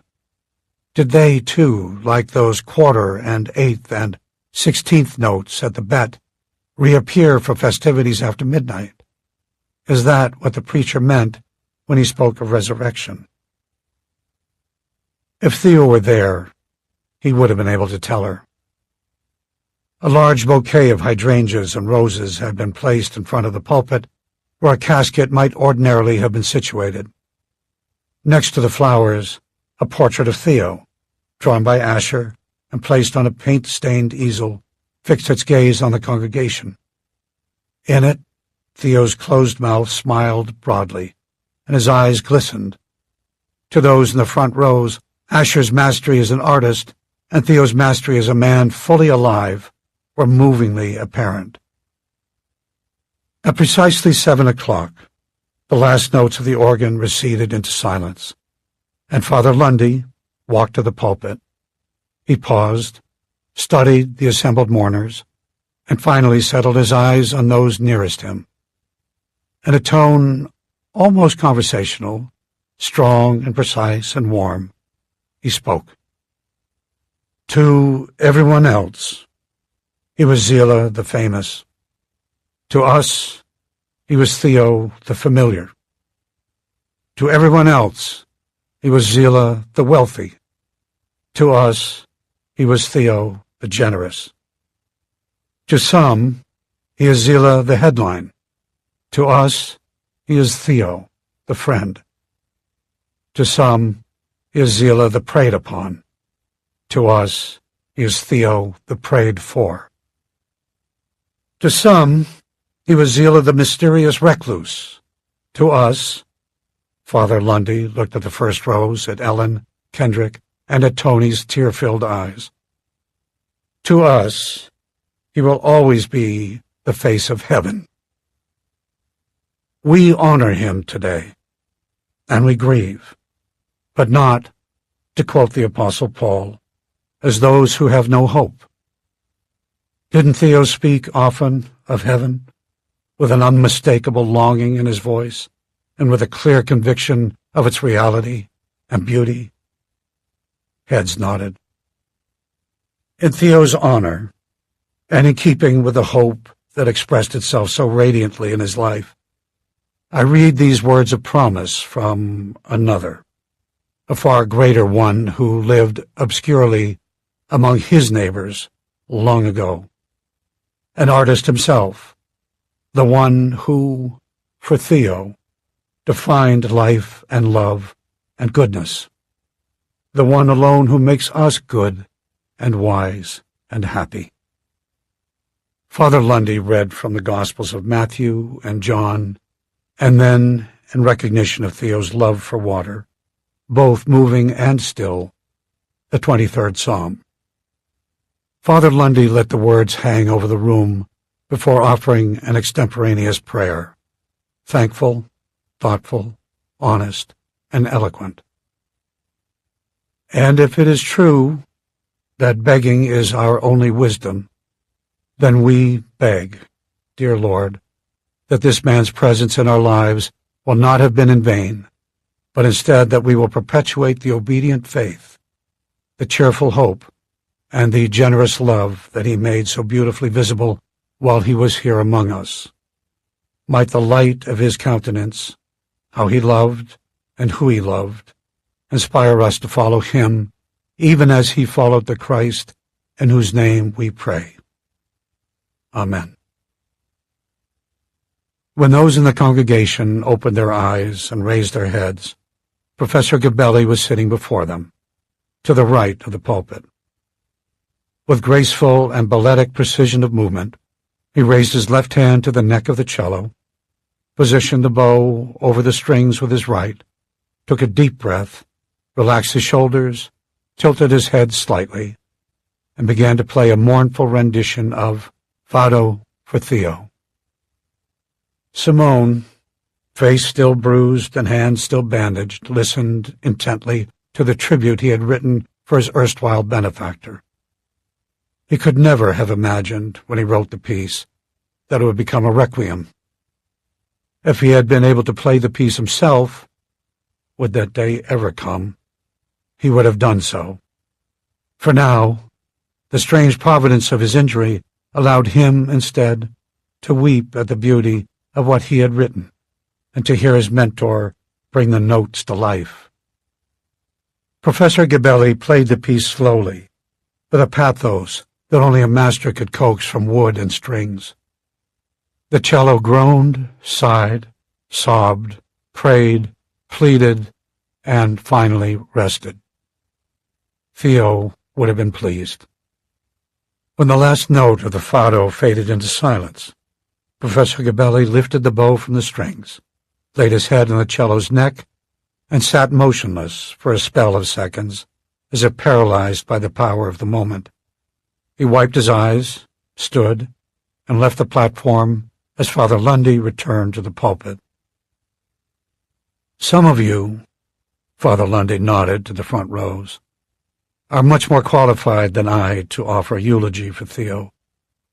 At your request, I am honored to speak on your behalf and to share some thoughts on the life we celebrate here this evening.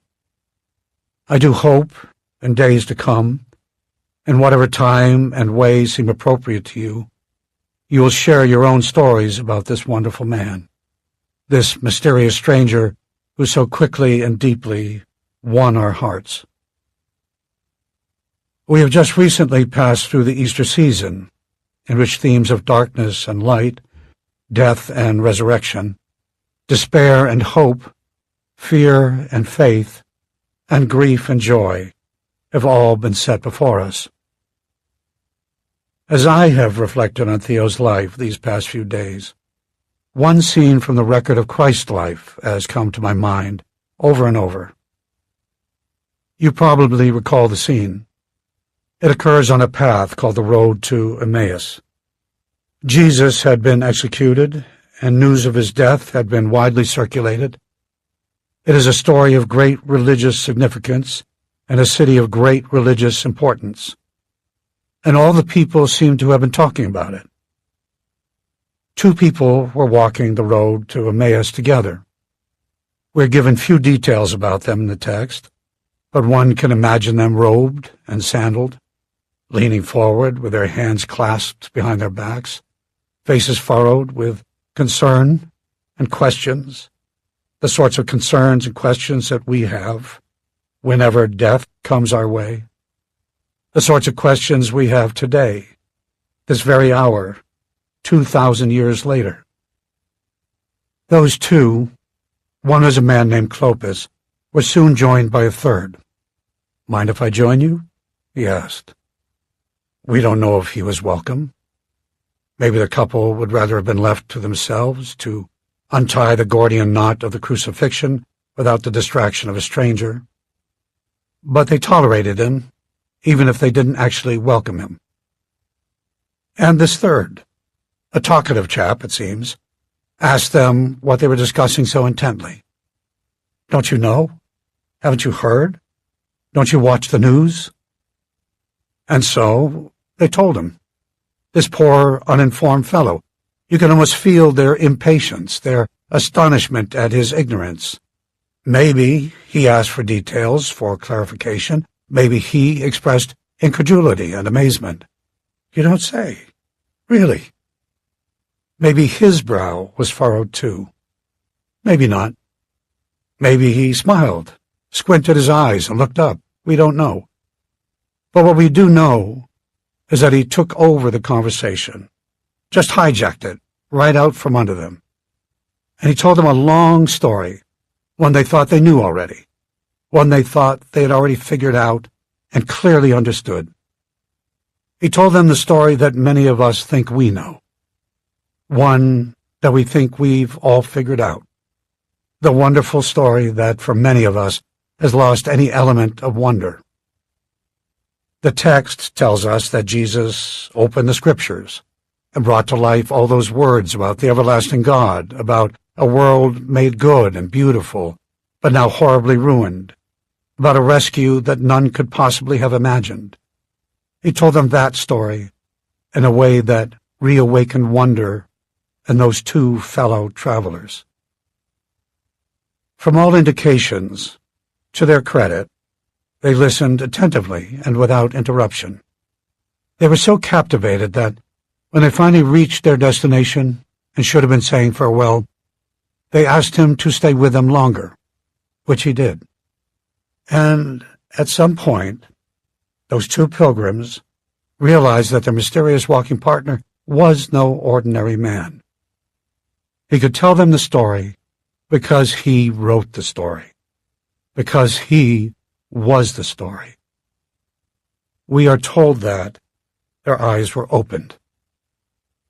And This is what the pair subsequently recalled when they spoke of their 7-mile walk from Jerusalem to Emmaus. Our hearts burned within us. Their hearts burned within them. Father Lundy allowed the phrase to linger in silence for a few seconds before he resumed. We all walk roads of various descriptions in life. The long and winding road, the road to ruin, easy street, the road less traveled. Along the way there are questions, there is news, there are concerns and fears and uncertainties that furrow our brows, trouble our souls, and break our hearts. Death terrifies many of us.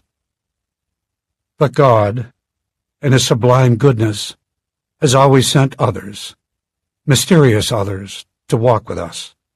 Prophets, preachers, friends, teachers, artists, storytellers, wives and husbands, children, songbirds and rivers, even hardship and loss, to help us see clearly.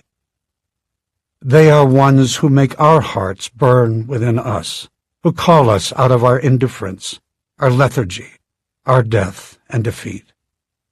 They call us to be fully alive, or at least more alive than we were before we met them. And so, Theo.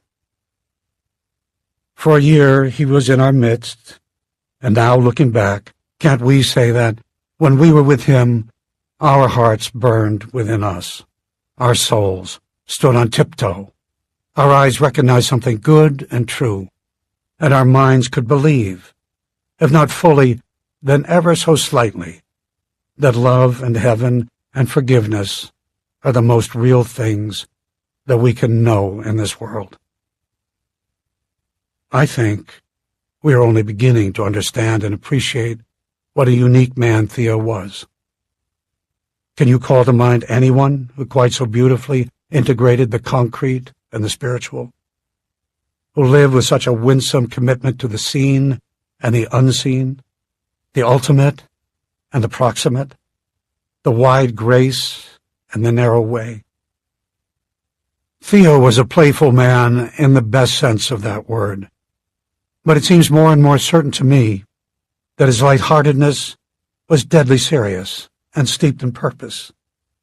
It was one more way in which he spoke to us the language of another place, as every kindness was a signpost, meant no doubt for the present, but pointing to the up ahead, aiming at the still to come. Like you, I wonder why Theo chose our city. But we can trust that, had he wanted us to know, he would have told us. By all accounts, he wanted refuge. From what or whom, for how long or why, we don't know. We might never know.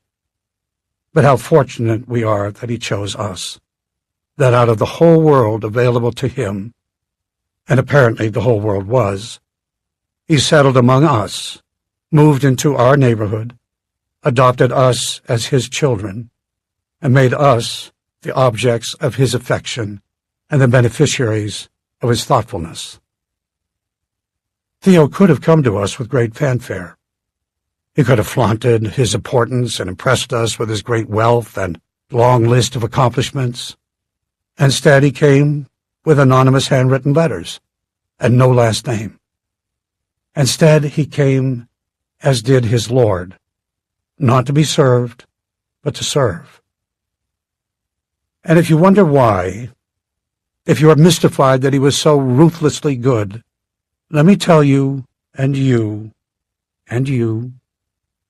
Father Lundy looked at the front section, taking time to linger on the face of each one in Theo's inner circle. He loved you. And so I say to you, my friends and neighbors, followers of Christ and those not, if you would honor the memory of Gamez Theophilus Zilavez, then do good, bestow kindness, strive for beauty, seek and find the river that leads to life everlasting, and draw from the fountain that never runs dry, like Theo did. For heaven's sake, Amen. Chapter 61. Weariness, from personal grief, from unwelcome attention, from concern for others, from work, and from age, was etched across the face of James Ponder in the days following Theo's death. When members of the media learned he had been consultant, landlord, confidant, and friend of the renowned Zila, they beat a hasty path to the door of Ponder House in hopes of an interview. They seemed most interested in answering a single question. Why had the great artist taken up residence in Golden? The front door of Ponder House, the same door at which Theo had stood a year or so earlier, became a well-visited sight of dejection as Mrs. Gidley, in full sergeant-at-arms mode, denied entry one by one to the steady flow of inquirers. Consequently, it was all the more surprising when Mrs. Gidley stood in Mr. Ponder's doorway one morning to announce that someone wished to meet with him. She tapped lightly before speaking. "There's a young woman from out of town who'd like to see you. She's not with any press or media group." Mr. Ponder was preoccupied with a sheaf of documents on his desk. "And lady, you know I don't have time or energy for anything new, especially today. Our meeting with Theo's staff tomorrow is taking every minute I have right now. Tell her to come back in a month. She told me she wouldn't leave until you see her." "Did she really?" His irritation was obvious. "Then call the police and have her removed." Mrs. Gidley remained calmly in the doorway. "Mr. Ponder, I think you ought to meet with her." He looked up. The old Mrs. Gidley, the before Theo Mrs. Gidley, would have relished the chance to have someone thrown out of the office. "Why do you think I ought to meet with her?" Mrs. Gidley shook her head. "I'm not really sure. I just have a feeling you should." Mr. Ponder sighed. "Send her up." The young woman was well-dressed, soft-spoken, and nervous. The first impression she made did not seem consistent with someone who had forced herself, unwanted and uninvited, into a busy office. Quite the contrary. She walked across the room to Mr. Ponder's desk. He did not acknowledge her presence or stand until she was directly in front of him. He made no attempt to make her feel welcome. No handshake, no pleasantries, no offer of coffee. He stayed behind his desk as she took a seat and introduced herself. "Mr. Ponder, my name is Olivia Reese. Your secretary told me you're not taking any new clients, so thank you for seeing me." "That's correct, Miss Reese. I'm very busy, so just tell me why you're here." She pulled an item from her purse. "Yes, sir. Well, I need you to help me locate someone, like a missing person. I think she lives in this area. Miss Reese, what you need is a private investigator. I'm not one of those, but I can recommend some good ones to you. Mrs. Gidley can give you their names. Why don't you go back downstairs, and I'll call her to tell her what you need." The woman remained in her chair. "Thank you, but I'd like you to do it. I think you'd be best." The unflappable Mr. Ponder snapped. "Young lady, I am tired. I've got all I can handle right now. Please leave now." The woman's face went pale, and her eyes watered. Mr. Ponder winced at his own bluntness and made a mild apology, but reasserted his unavailability. Olivia, clearly rattled by the tone of the conversation, did not move. "Mr. Ponder, I'm not here to bother you, and I can tell you're tired. Your secretary told me you were working on a really important case, and I'm sorry to barge in like this, but what I've got is really important to me, and I need to hire someone to help me. I think you're that person." She held out an envelope to him. "Would you read this, please?" She reached across the desk to hand Mr. Ponder the envelope. It was addressed to her home in South Carolina. He opened the letter, put it on the papers in front of him, placed both elbows on the desk, and cradled his forehead on steepled fingers. He read the letters slowly. Then again. For a moment he sat motionless, eyes on the page in front of him. As he lifted his head, gone was the earlier flush of anger and impatience. He looked tenderly into the young woman's face. Willa. Chapter 62. Some days later, Asher received a call from Mr. Ponder, a call that, he supposed at first, was one of condolence. A number of others had already called to check on him and to extend sympathies. But when Mr. Ponder asked that Asher come to his office about some matters concerning Theo, he was understandably curious. "If you'd like, I can come right now, Mr. Ponder. I'm having a hard time getting any work done today, anyway." Mrs. Gidley was waiting when Asher arrived. She led him upstairs. On any other occasion, Asher would have been interested in the trappings of the office, as Theo had been when he was there for the first time, but not now. Asher wanted to hear what Mr. Ponder had to say, and perhaps to unburden his own heart a bit. The two men exchanged greetings. "Please, Asher, have a seat." Mr. Ponder nodded to the table. "This here's exactly where Theo and I sat when we first met a year ago." He recounted that meeting in detail. "Asher, for the past year, I've known exactly who he was. I've been his confidant and advisor and friend." He hesitated. "Theo and I spoke every week, usually several times.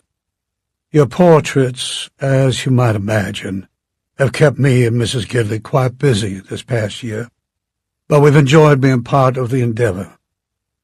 Theo was a great fan of you and your work, very much so.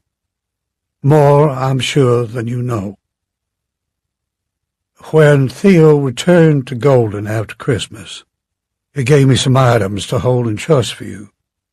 He had met with his lawyers while he was in New York and had made some important decisions that involve you and some of the properties he used to mention. We can discuss all of that later, but for now he instructed me to deliver these papers to you after his death.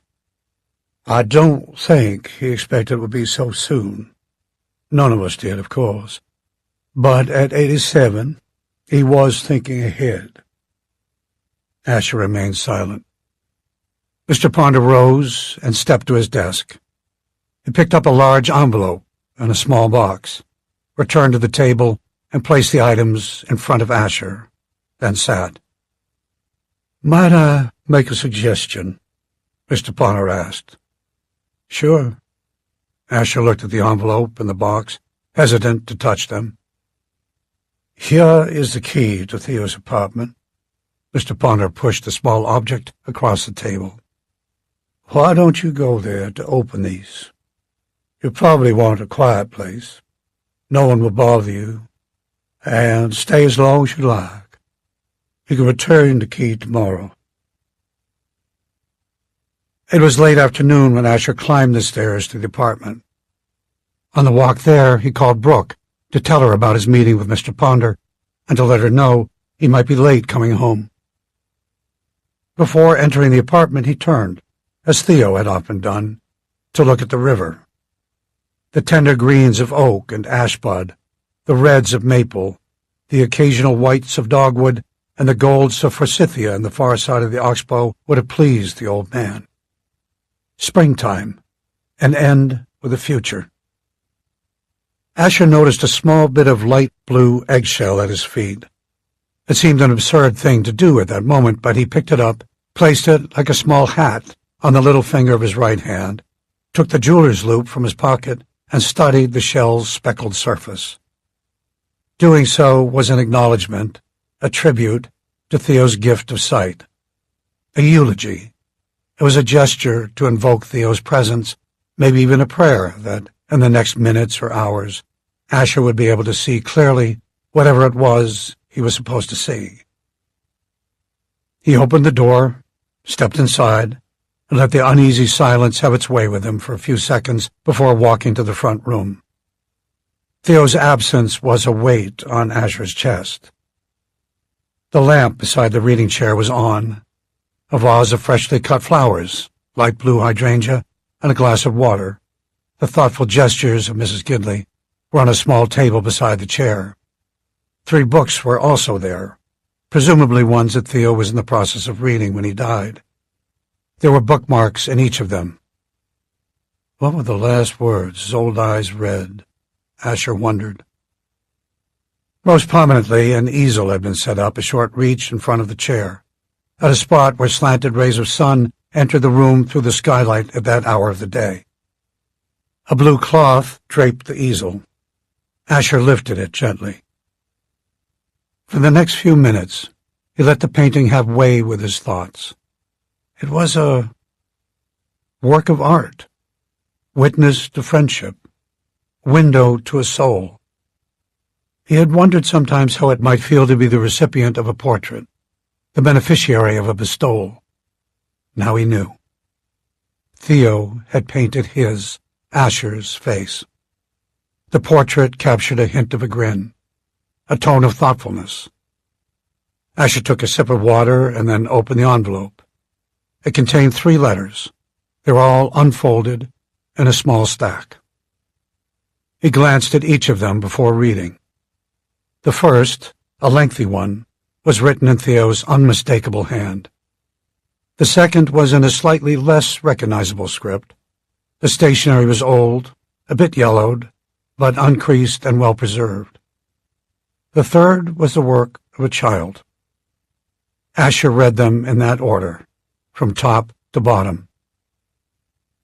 Dear Asher, if you are reading this, it means, to use Grandmother Whitaker's lovely phrase, that I have crossed over. The heaven that has been my fervent hope is now my evermore reality. My absence, however, means that I will not be here to answer any questions you might have after reading this letter. I considered going to my grave without telling any of what I'm about to share with you. But after much thought and prayer, I am writing from a sense that, if I were you, I would want to know. Many years ago, I received a letter from a little boy. The young fellow was hoping to be an artist someday and wanted my advice on how to reach that goal, since I was already an artist myself. I don't know that my advice helped him at all, but I do know that he has fulfilled his dream most admirably.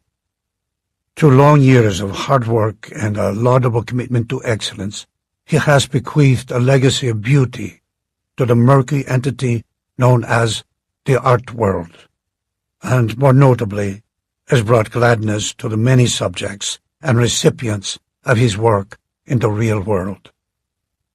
When I wrote a short reply to the little boy, I did so with a wish of meeting him someday, a wish that has been more than fulfilled in recent months.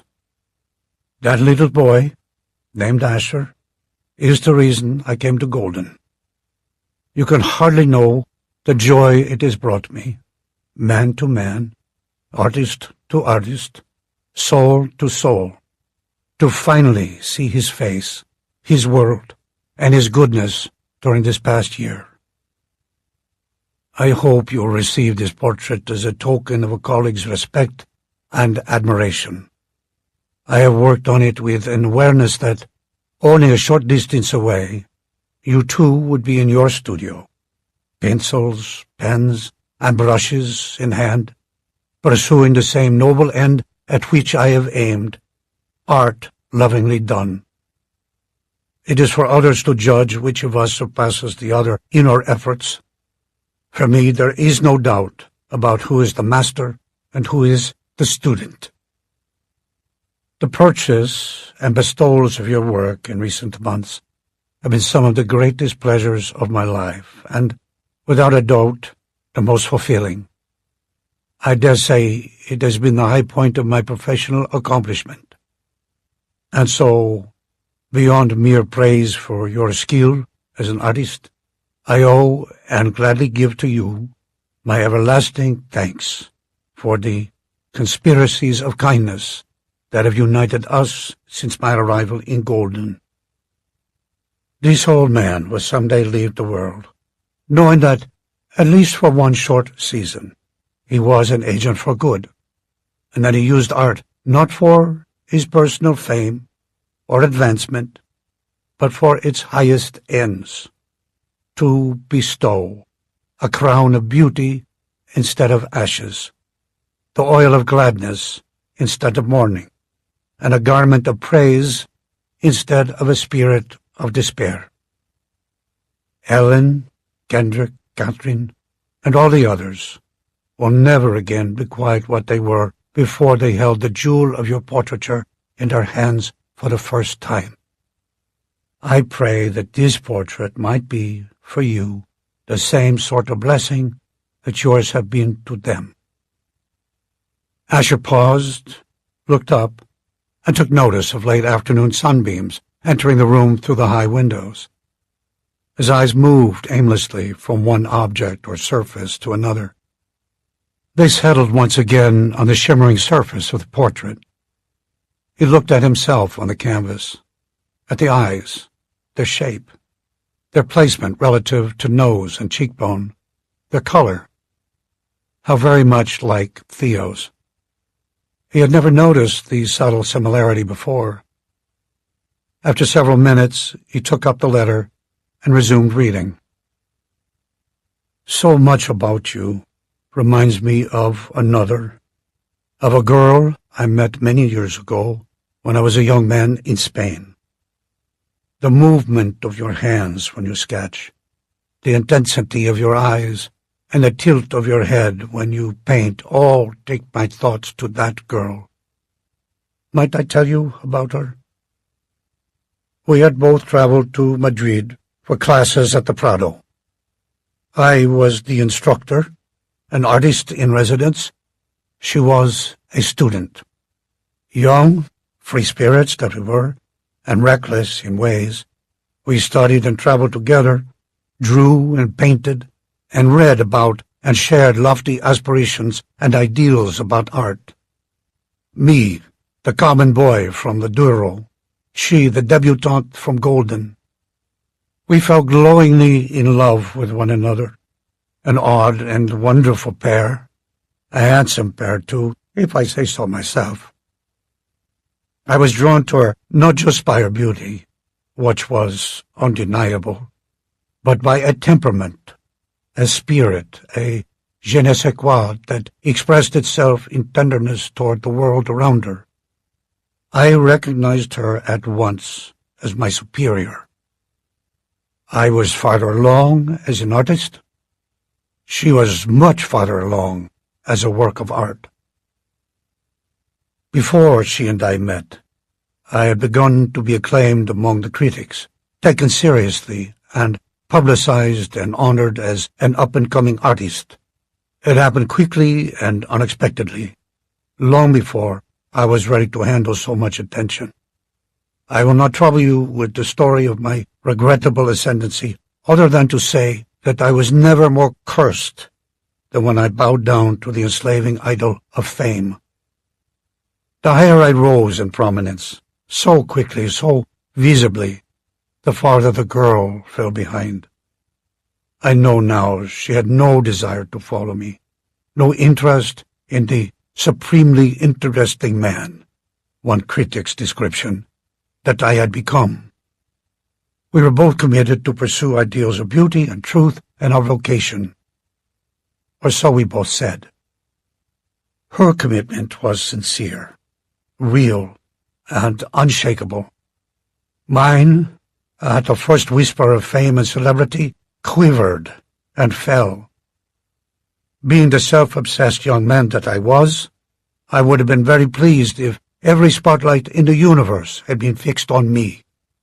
My arrogance, though disguised, must have been an ugly, hideous presence to one of her sensitive, selfless heart. The girl from Golden continued to draw and paint, working harder and harder to improve her skills, and more happily, it seemed, even without the notice of others. There was love in her art, in the motive, in the pursuit, and in the final result. It was a love that allowed her to be content with the little, the nameless, the unremembered. At some point, her refusal to be impressed by my greatness became a sore spot, but only in me. I grew resentful. She grew weary. She never ceased to love me. She adored me. But I wanted more. I wanted her to worship me. She would never have dreamt of such a thing. Doing so, I now realize, would have required her not to love me. She was too substantial for such a blasphemy. She was anchored to something immovable. I was adrift on fickle waves of ambition. And then, out of the blue, without warning, she was gone. The last time we were together, we shared a night at our favorite place beside the sea. She sat quietly as I went on and on about my great success, my great plans, my rising star. How I must have grieved her. We had a meal for the gods, and music and romance. We slept that night to the sound of the Mediterranean. When she cried at the beauty of it, I was not alarmed. Her eyes were often tearful at such moments. I know now, though, she was telling me goodbye. A week later, without a word, she left. It was the last time I ever saw her, though her face has been in my mind ever since. When I learned that she had returned to her home in Golden, I wrote, desperate to hear from her. I was certain she would return to me. And why wouldn't she? Who would not want to walk in the shadow of the meteoric Zira? This was long before all the ways that we communicate now. I was hostage somewhat to the slow movement of handwritten letters across the ocean. I wrote to her and then waited and waited for a reply. Her silence was maddening. When my patience was exhausted, I began making plans to visit her, unannounced, in Golden. My agent, in an effort to be protective of my interests, hired a consultant in Golden, a Mr. Ponder, to learn more about the girl and her family before I traveled there. He reported to me that, not long after returning home from Madrid, she had eloped with an old boyfriend, and also that she was the mother of a little boy. I was stunned, crushed, angry. How could it be? I had so many questions. What should I do? At the urging of my agent, who saw my very career in jeopardy, I cancelled my trip, threw myself into my work, and tried to put her out of my mind. I never could. I never have. To this day, I don't believe I ever finished a painting or a drawing without hoping she would see it. Hers, above all others, was the only applause I ever really wanted. And she, along with my dear Tita, she alone has remained the love of my life. When I first saw Minette's portrait at the Chalice, and then met her in person at the very first bestowal, I saw again the eyes of the girl from Golden, Minette's grandmother, Gammy, your mother. For several years I wondered about the little boy. Could he possibly be my son? Would she not want me to know? But again, there was plenty in my life and work to distract my mind from those questions, and two facts kept me in my place. She was married, and I was famous. Still, 1,000 times I considered reaching out to her. Imagine my complete surprise when, years later, I received a letter from her little boy. Actually, there were 2 letters, one from him and one from her. My head spun when I recognized who they were from, and my hopes leapt at the prospect of being reunited with her somehow. Maybe something had happened in her marriage, a death, a divorce. But there was no such news.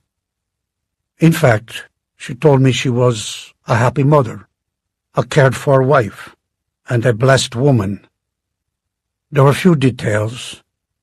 She stated that she had married a very good and gracious man within weeks of returning home from Madrid. Most of all, I think she wanted me to know about you. Her letter is enclosed. As you will see when you read it, your mother implored me, in the strongest possible words, but not unkindly, never to write or pursue her. I honored her request until the day of her death, though I have doubted, even grieved over, that decision many times. I never replied to her letter. I did, of course, reply to yours. I have often wondered, why did she write to me at all? What did she expect of me? I will never know the answers to those questions, but I am forever grateful that her letter, the very few words she sent me, brought me as an old man to Golden to spend part of my final years with you. Asher took a deep breath as he processed the truth of what he was reading. Theo, his father? He gazed at the portrait of himself and then lifted his eyes to the glass doors overlooking Broadway. Through them, he could see the oaks of the promenade and sense the long shadows of the dying day. He resumed reading. Asher, when I first visited your studio, we talked about one of the paintings in your entrance hallway, the one you once described to me as your mother's favorite, the framed landscape of the tree on the hillside with a person standing at the easel. You told me that you've always wondered about that painting. I will tell you the story. It depicts a field near a cottage in Biscopo, a small town on the coast of Spain. Shortly after your mother and I met at the Prado, another artist in residence, a Spaniard, took us to Biscopo, us and a dozen others, to study seascape and sky. He was from the old school of realism. He assured us that we would never see a place like it. It will crush you as artists. It will tempt you to burn your brushes, slice your canvases, and declare yourself defeated. It will show you how paltry your art is, how meager your talent. It will be the pinnacle to which you will aspire for the rest of your creative lives. He was a bit melodramatic, perhaps, but his description of the place was not overstated in the least. It was there and then, in Biscopo, that your mother and I first talked at length, painted together, and fell in love. Months later, one holiday, she and I returned, rented a small cottage on the cliffs, and painted in the open air during the daylight hours.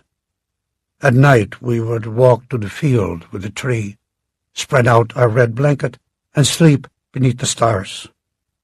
We returned there a number of times. It was our Elysian field. I did a painting of it, me painting you painting, the one in your studio, and gave it to her as a birthday gift. I also gave her an opal necklace on a gold chain, a necklace my mother and grandmother had worn. The heart-shaped opal, we agreed, was the Mediterranean night in miniature. Ocean, sky, stars, moonlight, seashore. We called that piece of jewelry the Evening Episcopal. It was my pledge to marry her someday. And yes, as I painted her standing in that field, she painted me, facing her, the vast ocean and open sky at my back. I close. As strange as it might sound, Asher, especially at this, my happiest season of life, I long for heaven. It might still be many years away, but I think of it often as the low sun and long shadows lengthen over my days. Some laugh, of course, at the notion. Many of my artistic peers and yours find my hope positively naive and fanciful. But beauty, throughout my life, has always seemed to hint at something more. I long, as one has said, not just to see it, but to verily become part of it. Enough of this standing on the outside, looking in. Soon, if the grand artist has spoken truthfully, soon enough the door will open for me. Funny how this old hand, once so strong and capable and steady, begins to tremor in these dwindling years. It has covered 10,000 canvases that stretch around the world. It has served me well, but never has its work been more impossible and more important than writing these words of my affection for you. I am forever thankful for these days, when a chalice light and broad filled my soul with a peace and joy I never dreamt possible. I am a grateful old man, a proud father. Press on, dear boy. Seek truth, make beauty, live well. I love you, my son. Till heaven, Theo. Asher slumped, lowered the letter to his lap, rested his head on the back of the chair, and closed his eyes. He sat in the early evening dark as a convergence of grief, regret, confusion, and love ran through him. He had no idea how long he had been there when he finally picked up the second letter. He wiped his eyes to read. 3 pages of cream-colored stationery, thin with age and slightly faded, bore the small, precise handwriting of Asher's mother. My dear Selah, I'm hesitant to send this letter, fearful that it might prompt a reply, but I do so with confidence that you will favor its receipt with the tenderness that drew me to you when we first met. I know that my departure was sudden, perhaps unkindly so, but I saw no other way to leave than to disappear as I did. I've often wondered if I did the right thing, and I will never know how I mustered the strength to board the flight from Madrid to Golden. I arrived home confused, heartbroken, afraid, and desperate. I felt that I had no choice but to marry as quickly as I could. He is, a dear friend, a very good and gracious man who had loved me since childhood. It was the closest thing I had to a boyfriend in high school, and he often teased me that he would marry me someday. We eloped shortly after I returned home. I am still amazed that he took me in as he did, that he was willing to help hide my secret and even be the scapegoat for my scandal. He married me knowing everything, knowing that I was pregnant, and that the little boy was yours. The child is now 6 years old and gives every indication that he will be an artist. He brings such joy and is just beginning to write words. For all these years, I have wanted you to know of him, but did not know how or why I should tell you. I also feared what might happen if we communicated with each other. I still do. From all I read about you in the newspapers and magazines, you're making a lasting mark in the art world. And I have the simple joys of being a happy mother, a cared-for wife, and a blessed woman. It would be reckless beyond words and pointless to put either of our good fortunes in jeopardy, much less the hearts of the ones we love. And so I ask, indeed beg, that you not write or call. Please, Selah, never. And forgive me that I have taken a liberty that I denied to you. As heartless as my request might seem, and as hard as it is to make, I trust you see the wisdom in it, especially after all these years. I hope it will not trouble you to know that Even now, you are thought of often and fondly. Be assured I will not trouble you again, but also be assured that I will love the boy with the affection of two hearts. I enclose, too, the evening of Biscopo. I have not worn it since coming home, but have sometimes looked at it, held it up to the light, traveled in my imagination where it took me. Please assume no bitterness on my part in its return. Your dear grandmother and mother will be heartsick to know that such beauty is being deprived the light of day in a faraway jewelry box. Surely there is, or will be, someone in your life who will wear it fittingly some day. Every blessing in your well-deserved success. With it, I pray, comes much happiness and peace. Another piece of the cream-colored paper, bearing the large, irregular lettering of a child's hand, followed. Dear Mr. Zila, I am 6. You draw nice. I like to draw. When I grow up, I want to draw. From Asher. The reply to that little boy's letter, Asher knew, was in a frame in the hallway on the wall of his studio, signed simply, Zila. Asher would read the letters again when his head was clearer, but not that night. He knew enough for the moment. And true to Theo's prediction, he had a host of questions that would never be answered. Asher rose from the chair, stepped out onto the balcony, drew a deep breath, and stood with a weary gaze over the promenade. There was, and would be, much to think about, much to cherish, much to lament. A whisper, something about good sadness and great love, passed through Asher's mind. He walked back indoors, gazed at the portrait, gathered up the letters, and was putting them in the envelope when he remembered the small box. He sat down and opened it.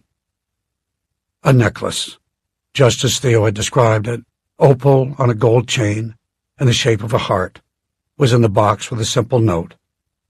It was my pledge. Before turning off the lamp, Asher leaned forward, elbows on knees, toward the portrait of himself, as if nearness to it would somehow place him close to Theo again. Every brushstroke and line, after all, had been the work of the old man's fingers, some perhaps very recently. Only then did Asher realize that a second canvas had been placed beneath his portrait. He carefully removed himself from the easel and placed it on the floor. The second canvas was 18 inches square. It was an oceanside scene. The bulk of the painting was sky and sea in various shades of blue and aquamarine, with wisps of cloud and a seagull. In the foreground, occupying the bottom third of the canvas, was a field in lush green and ochre. It appeared to end at a cliff that overlooked the sea. No beach was visible. In the field stood an easel. At the easel stood a painter, largely obscured from view. Legs and portions of one arm were visible, but no face or torso. Asher, to confirm a hunch, looked at the back of the canvas. It said, "Me painting you, painting me. I love you." He turned off the light and walked home. Epilogue. The assailants were never identified or prosecuted. Pierce Glisson is still a very important man. He is also incredulous and irritated that his older brother, who could be a legitimate businessman now that he has inherited an art empire, still prefers to spend his days drawing pictures of people's faces. It is feared that, any day now, a cell phone will graft itself into Pierce's hand and become a permanent attachment to his body. Shep and Addie have a seasoned team of baristas who carry out most of the day-to-day operations at the Chalice. The couple still shows up most days to check on the shop and visit with friends. Business has never been better, and there is talk of a second location, complete with a portrait gallery in another nearby college town. Theo's portrait was hung at the chalice shortly after his death. Tony's portrait on one side, and Ellen's on the other. Lamisha has outgrown but still owns the pair of shoes, blue as Morpho. She walks with a limp, but does not require crutches any longer. When she graduates from high school, she wants to be a physical therapist or an artist. Either way, her education is paid for as long as she maintains a B average or better. She and Maria Mendez, the daughter of the little man from Guatemala, text each other and talk on the phone frequently. Basil occasionally plays music on the sidewalk, but spends most of his time working on a doctorate in American literature. He hopes to teach at Golden University and presently serves there as an adjunct professor while he pursues his studies. He and Trina married. They moved into a small house in the Bowery near the Glissons. Simone's hand, some say it was a miracle, healed quickly and completely. As soon as he was able to do so, he resumed his rigorous practice schedule, using a borrowed cello. In time, he was hired by a reputable symphony in Massachusetts and moved north. As a going-away gift, friends along the promenade collected contributions, Simone's cello fund, and, with Professor Gobelli's assistance, bought him a vintage instrument of his own. He cried at the bestowal. Kendrick still works in the university's custodial department. He has been promoted to a supervisory position with a good salary and full benefits and works the day shift. His portrait hangs on the wall beside Lamisha's bed. Grandmother Whitaker is alive, but frail. She still cooks and keeps house for Kendrick and Lamisha. He regularly drives her to church on Sunday. For more than 3 years, Minette has been on indefinite leave from her job with the accounting firm. She works for them from home as an independent contractor, setting her own hours. She and Derek have a son named Theo. He is an exquisitely handsome little boy. Catherine Lesker continues to write for the local newspaper, but has also found time to collect stories from people who met Theo and received their portraits at the Feder. She published those accounts with a collection of essays and a book called Little, Nameless, Unremembered. It was subtitled The Bestowals of Theo. It opened with Catherine's statement. His decision to live small made him larger than life.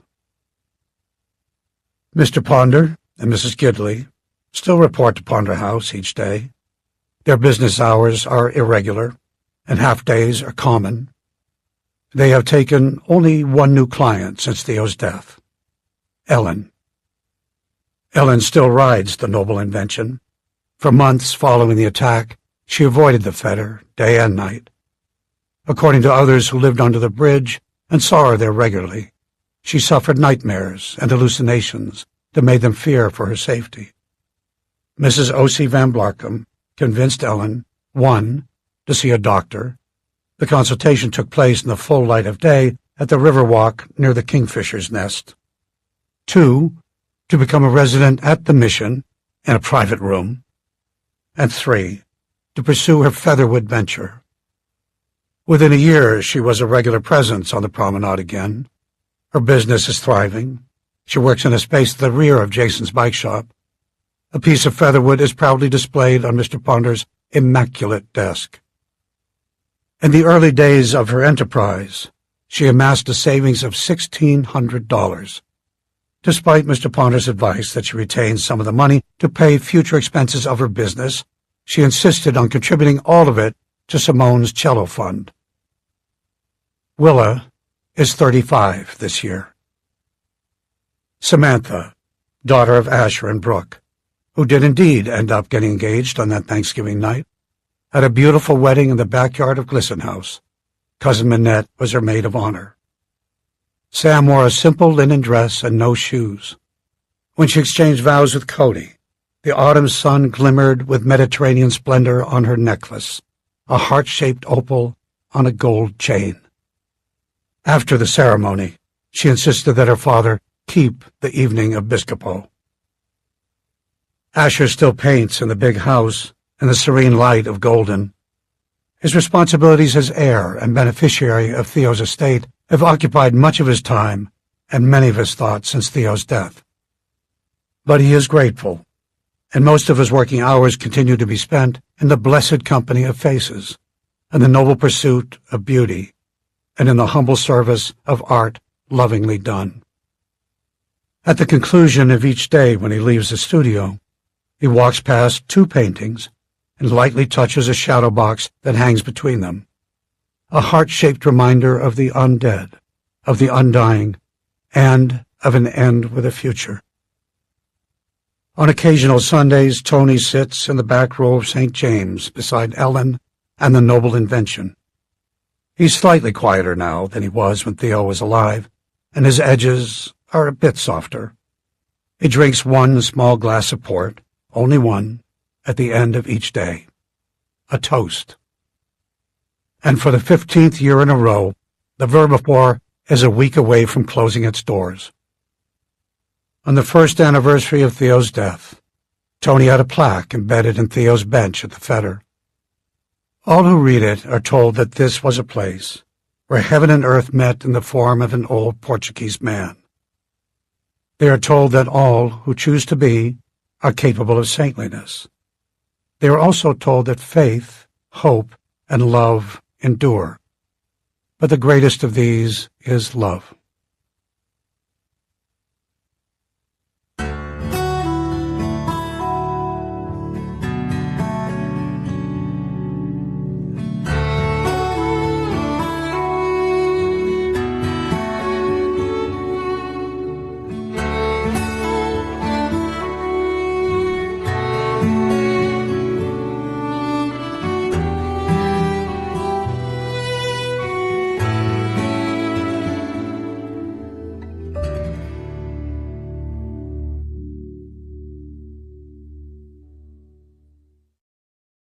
Hello, friends.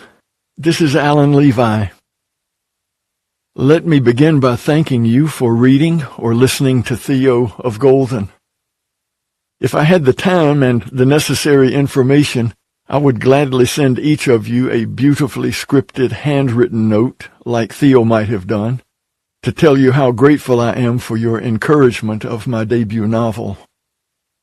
Almost everything about Theo has been a total and utter surprise to me. When I began writing the story, I really didn't have any intention of publishing a book. I was simply experimenting to see if I had the discipline and stamina to write a piece of long fiction. It was something I had wanted to try for years, but I never seemed to have the time or incentive to do so until I was standing in a coffee shop one day and inspiration struck. The shop is one that I have visited often over the years. The coffee is outstanding, but the real attraction of the place to me has always been the 92 portraits that cover the walls. They're the work of my dear friend and sometimes collaborator, Gary Pound, Gary with 2 R's. The portraits, as described in the novel, are all done in pencil, and they are, indeed, all for sale. As I looked at them that day, a thought crossed my mind. Wouldn't it be interesting and enjoyable to buy all of them one by one and give them to their rightful owners? That tiny seed of an idea took root immediately. I bought several of the portraits, took them home, and over the following weeks, I tried to imagine the stories that those faces were telling. Before long, I nervously mustered up the audacity to start writing things down, and my grand experiment, my personal challenge, had officially begun. The process was enjoyable at times, but it proved to be much more difficult than I thought it was going to be. On dozens of occasions, I'm embarrassed to say, I gave up, put down my pen, hung my head in shame, and admitted defeat. But there was something about that old man, that winsome, endearing, saintly old man from Portugal, that kept drawing me back to the writing desk. He struck me more and more as someone I wanted to know, someone I'd like to be when I grow up. Fast forward 2 or 3 years, and several hundred pages of text later, and much to my pleasant surprise, I crossed the finish line. I patted myself on the back for having written a piece of long fiction, and then I promptly put the stack of papers aside with hopes that someday I might actually write a real novel. I had proven to myself I had the discipline and stamina to do it. Well, as Providence would have it, some close friends of mine who knew about my experiment asked if they could see the manuscript. I shared it with them, and they insisted that I do something with it. The book that you have now read or listened to is the byproduct of their insistence. But friends, if there is such thing in this world as an accidental novel, Theo of Golden is it. And what a pleasant accident it has proven to be. Someone asked me recently what Theo of Golden is about. She didn't want to know about the plot or the characters. She wanted to know the heart of the story. I know there's a school of thought that says a writer ought never to explain or interpret his or her own work. That's better left to individual readers. But I did offer this thought. The book is a story about a choice. Specifically, the choice of one man as to the sort of life he wanted to live. The man Theo had made the decision to live a life that was deeply generous, whimsically creative, self-forgetful, and full of kindness. In short, a life of love. Love for people, love for creation,